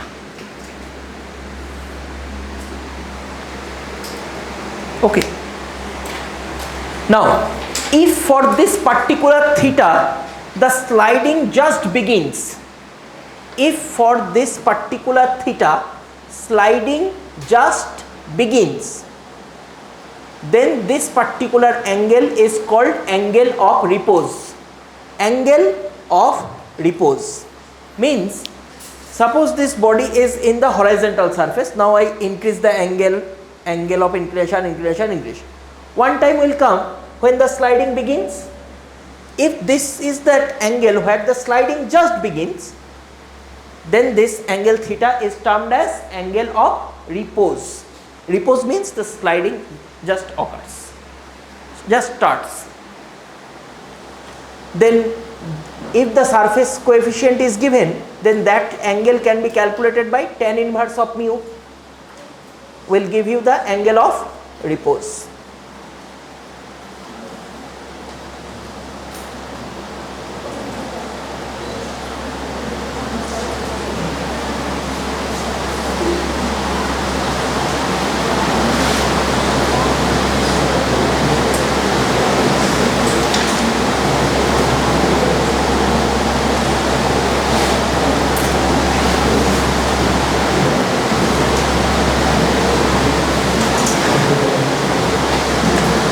Write down one problem.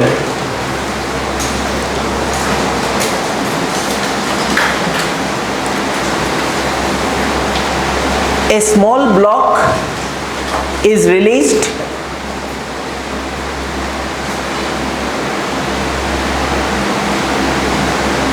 from the top surface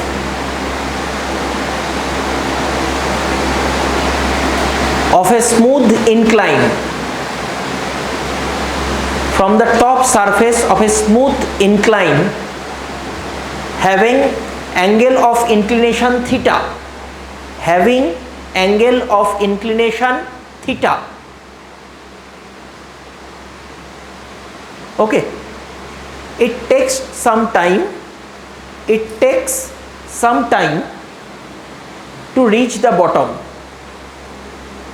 It takes some time to reach the bottom.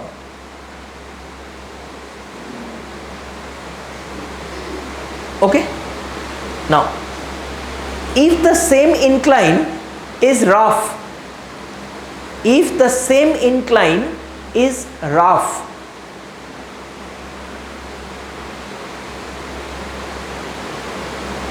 it will take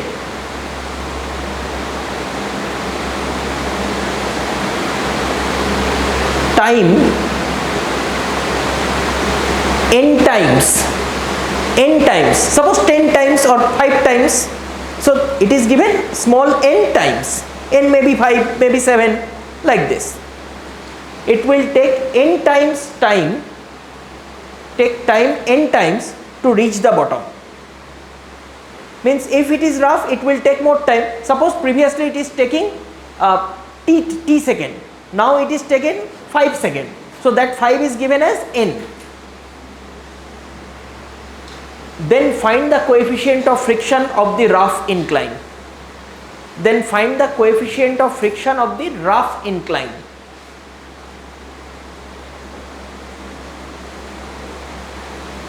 This problem is actually coming in exam by giving options.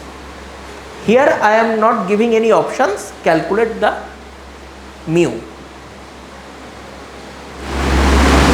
A prime, what is the value of A prime that you have calculated?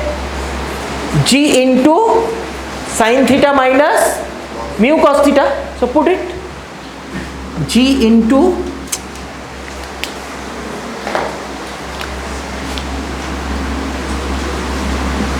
sin theta minus mu cos theta, and there is one more n square. Okay. Yes. What is F? Friction. Friction equal to mu n. N is equal to mg cos theta. So friction equal to mu mg cos theta, that I have written there. Okay. So G can be cancelled now. Then divide by n square, it will be sin theta by n square. It is equal to sin theta minus mu cos theta.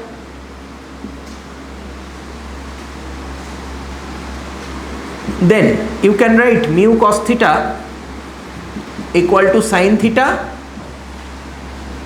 minus sin theta by n square. Mu cos theta is taken on this side and this sin theta by n square is taken on that side. Take sin theta common and divide by cos theta, both sides.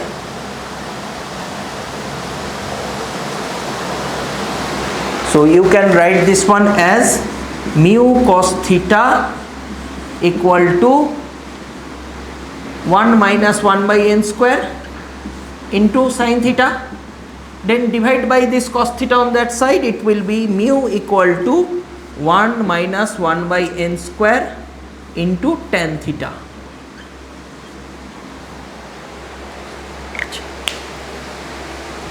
Now see, remember this formula, because sometimes the problem is given such that you can put the value in this formula and directly find the answer, because it is given that theta equal to say 45 degree and value of n is given 1 by n is given 5. So it takes 5 times more to come down over a rough incline, and angle is given 45 degree. Then what you will do? Derive all these things and then take the answer? No. Remember this formula and put the answer.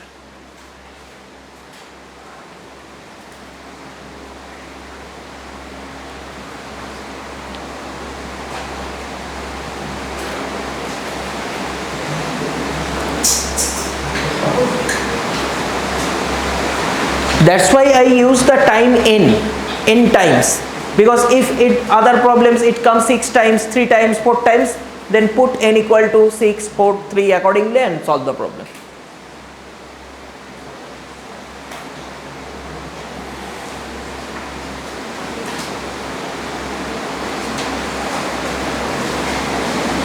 Okay. Another question. Is it clear to everyone?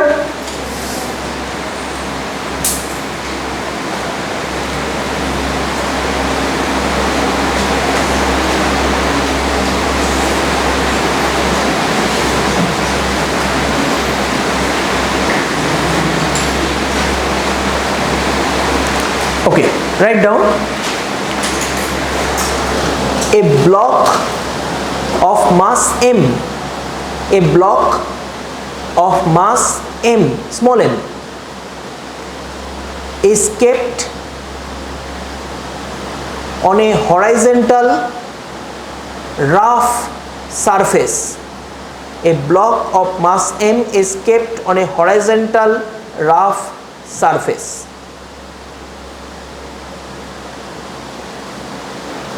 Having coefficient of friction mu, having coefficient of friction mu,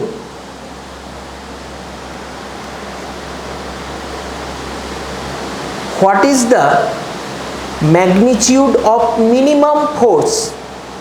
What is the magnitude of minimum force to be applied on the block, to be applied on the block to move it, to move it?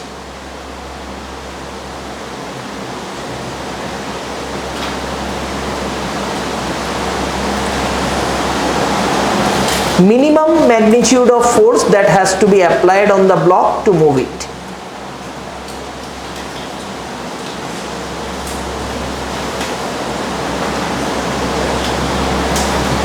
There is actually another part of the problem, but I haven't said that part. First you try to find out, then I will say that second part.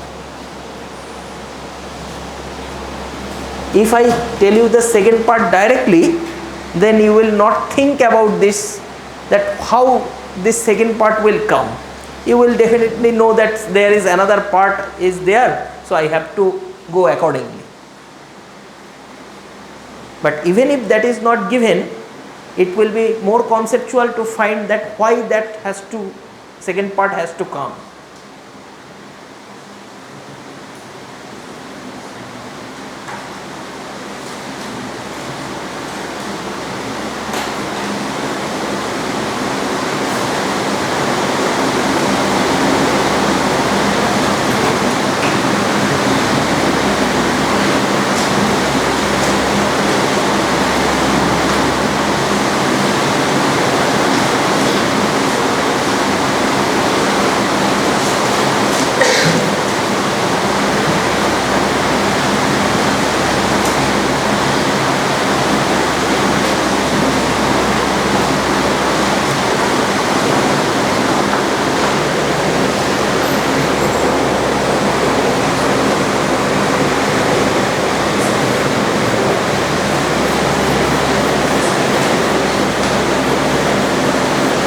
Answer should contain mu, mass m and acceleration due to gravity, nothing else.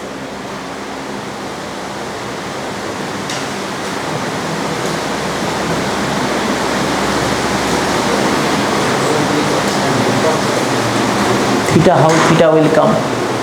Theta is not specified.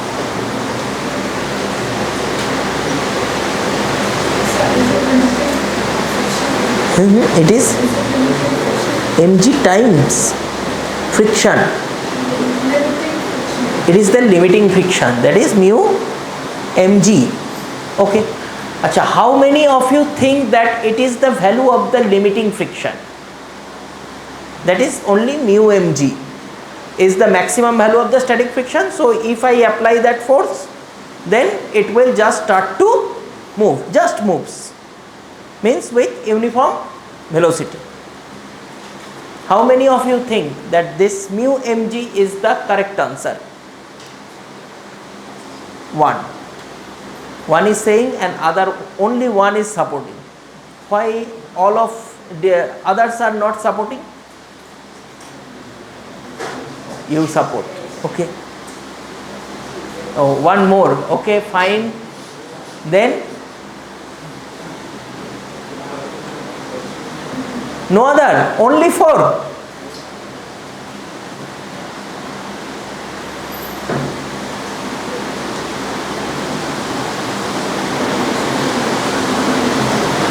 Acha, okay, try for 1 or 2 minutes more and then say whether you are supporting that the minimum force is mu mg or not.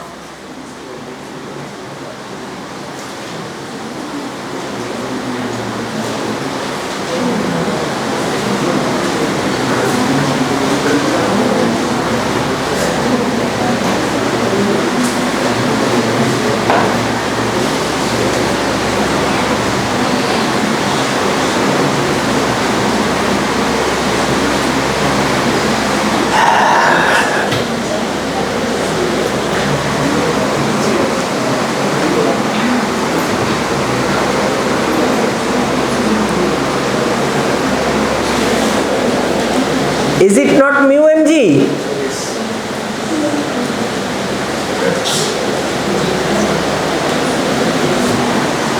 Acha, okay, I will ask you one question.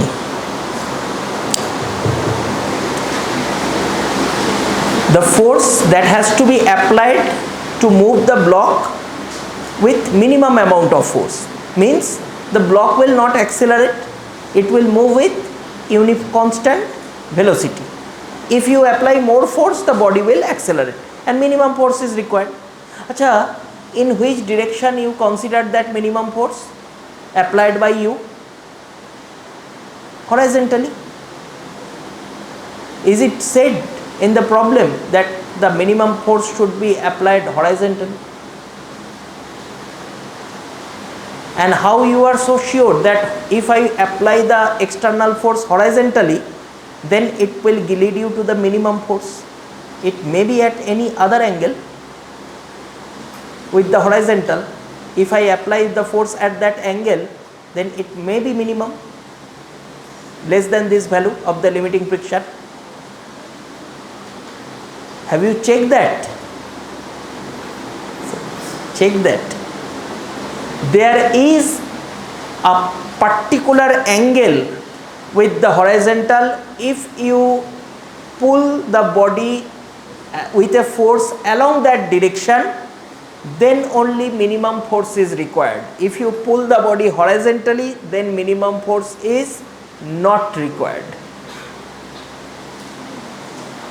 And though we don't know the physics, still whenever we are pulling any trolley bag or anything, we intuitively pull the object at that angle.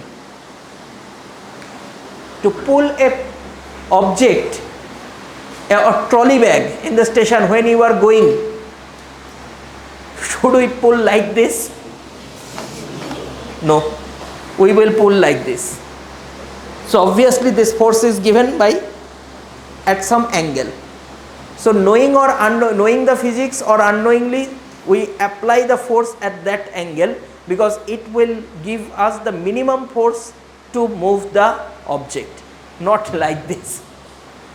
Because if you apply like this, then it is problematic to pull. Not only that, more force has to be applied to overcome the limiting friction, and in that case you have to apply less force to overcome the friction force. Then how and what is that value? It is not mu mg. Less than mu mg, that force is required if you apply the force at that angle.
See,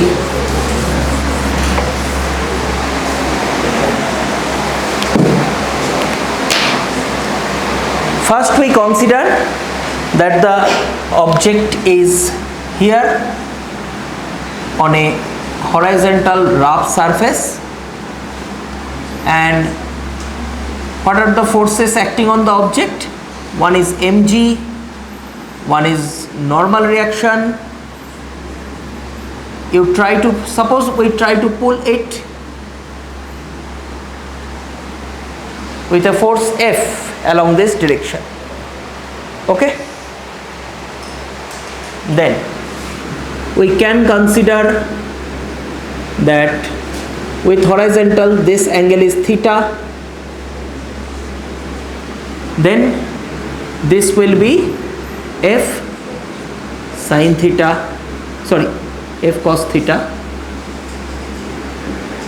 and along this direction there is F, and in this direction there is the friction. All the diagrams are complete. Now the body will just move with the minimum force, means it should not accelerate, it will move with uniform velocity. And if the body moves with uniform velocity, what is the net force on the body? 0. So the conditions for dynamic equilibrium is applicable on this body, that net force will be 0. So I apply that. So first we can write that along horizontal direction F should be equal to F cos theta. Along vertical direction n plus F sin theta, that will be equal to mg.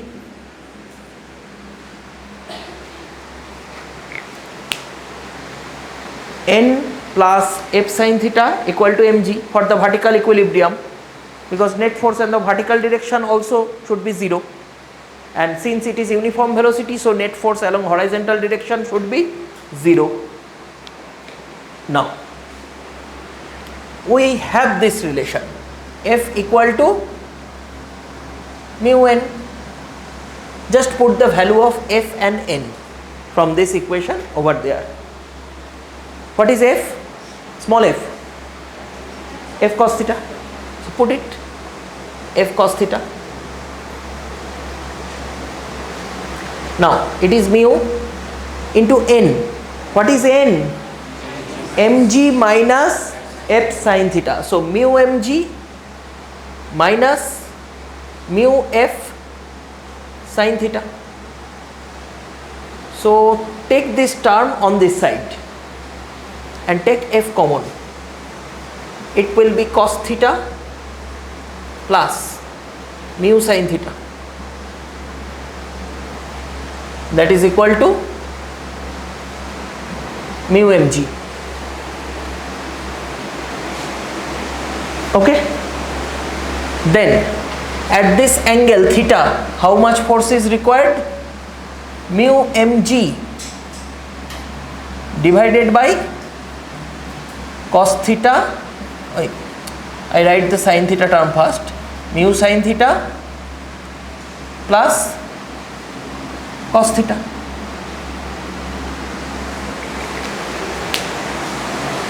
Okay, this F is coming. This is not the answer. Mu mg by mu sin theta plus cos theta. Now at this particular angle I calculate the force, but I haven't claimed that this is the minimum force. Now tell me, this force is depending on theta. Other mu mg, all quantities are constant, so this force is depending on theta. So if I vary the angles, this force will vary, and one angle will be there for which the force will be minimum. What is that angle?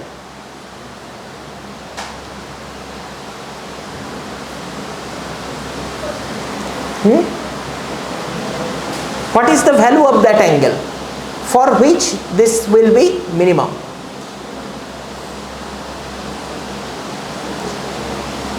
Acha, suppose I will ask you one question, that suppose it is given that 3 sin theta plus 4 cos theta. Do you know how to calculate its maximum value and minimum value?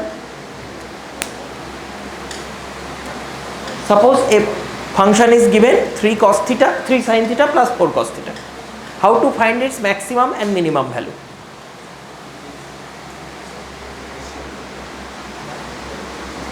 This is in class 11 mathematics trigonometry topic,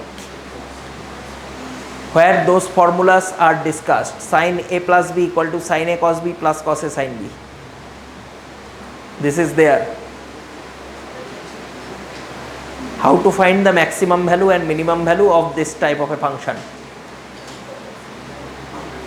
You also use this when you are learning SHM.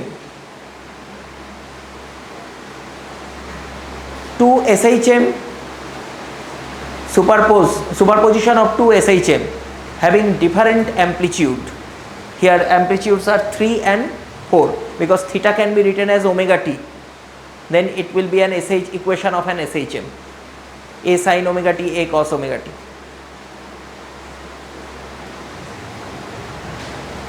Acha, okay. So if you remember that part, so I will show you how to calculate the maximum and minimum value, and then I will come to this answer.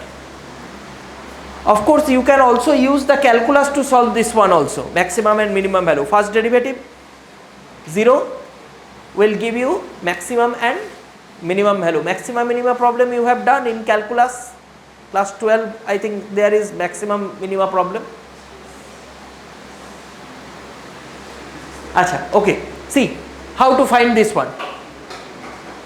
How many constant terms are there in this expression? One is 3, another is, acha, I can take the constant in any other format.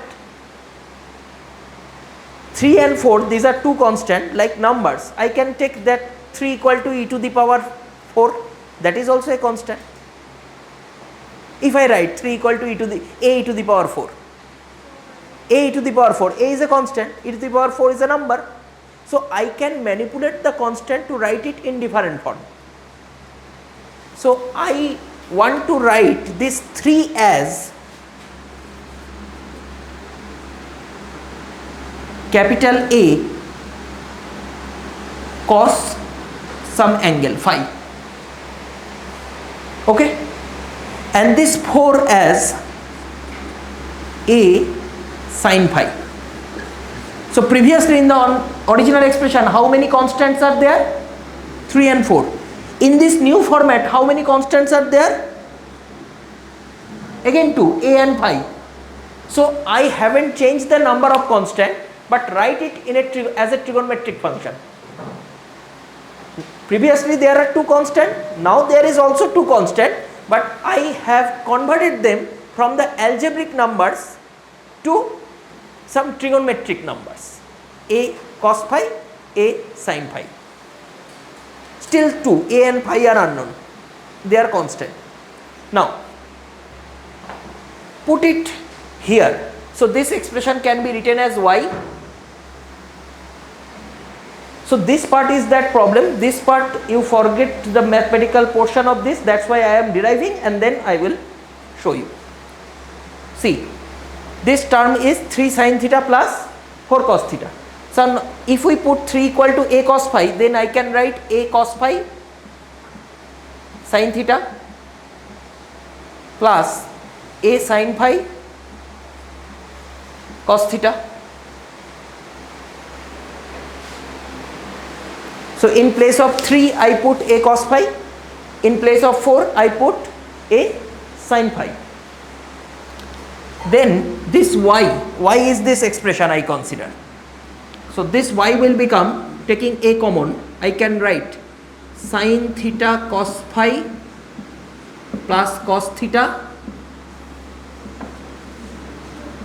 and it will be converted to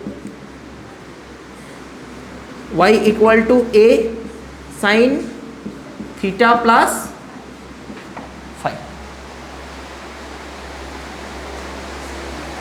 right?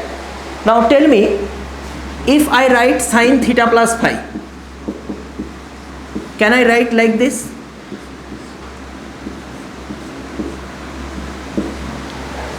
It is the range of sine function from -1 to +1, because sine of any angle cannot be greater than 1, cannot be less than -1.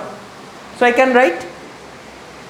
Now entire inequality is multiplied by a, capital A. So I can write minus a less than equal to a sine theta plus phi less than equal to plus a. But what is a sine theta plus phi? Y.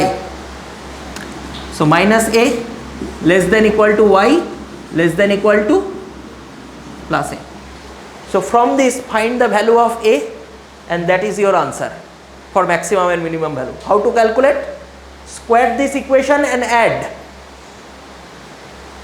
This will be 3 square plus 4 square. So 3 square plus 4 square will be equal to a square cos square phi plus a square sin square phi. Taking a square common, cos square phi plus sin square phi, that is 1. So we get the value of a square. So what is the magnitude of a? 5. So this function can be written as a is, so we can write minus 5 less than y less than plus 5. So this 3 sin theta plus 4 cos theta, what is the maximum and minimum value of that? Just take the coefficient, this is 3, this is 4, square it and take the root. 3 square plus 4 square root, that will give you 5. So plus minus 5, plus 5 will be the maximum value, minus 5 will be the minimum value. Two SHM superposing perpendicularly. This is 3, this is 4, so this hypotenuse is 5. That is the maximum and minimum value of that function.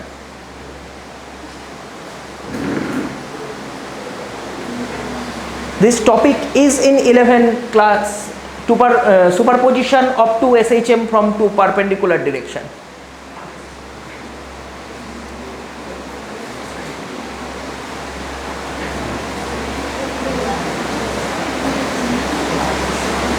Okay.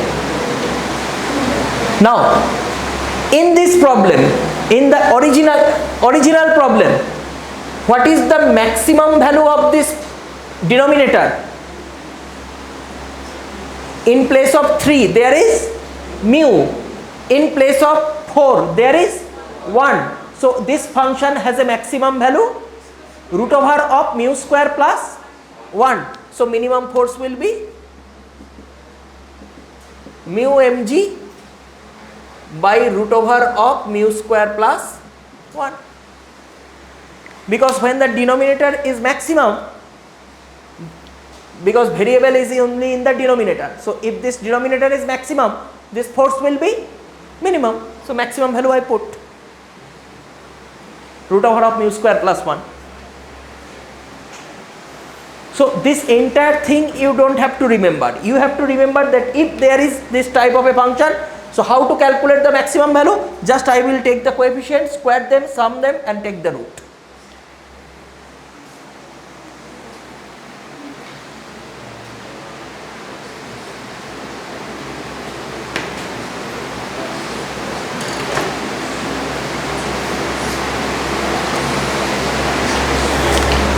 This entire part just for your reference, that how to calculate this one. So you have to remember only this part, that if there is two functions, there are coefficient 3, 4 like this, anything, I will take the maximum value to be root over of 3 square plus 4 square. The same function is here where the coefficient is mu and here 1. So maximum value will be root over of mu square plus 1.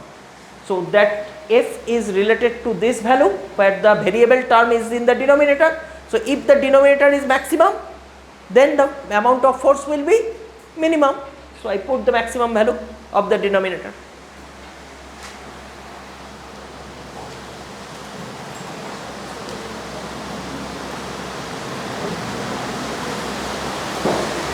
Okay, and if you calculate the angle theta, it will come tan inverse mu, the same angle as that of the angle of repose. Here it is called the angle of friction.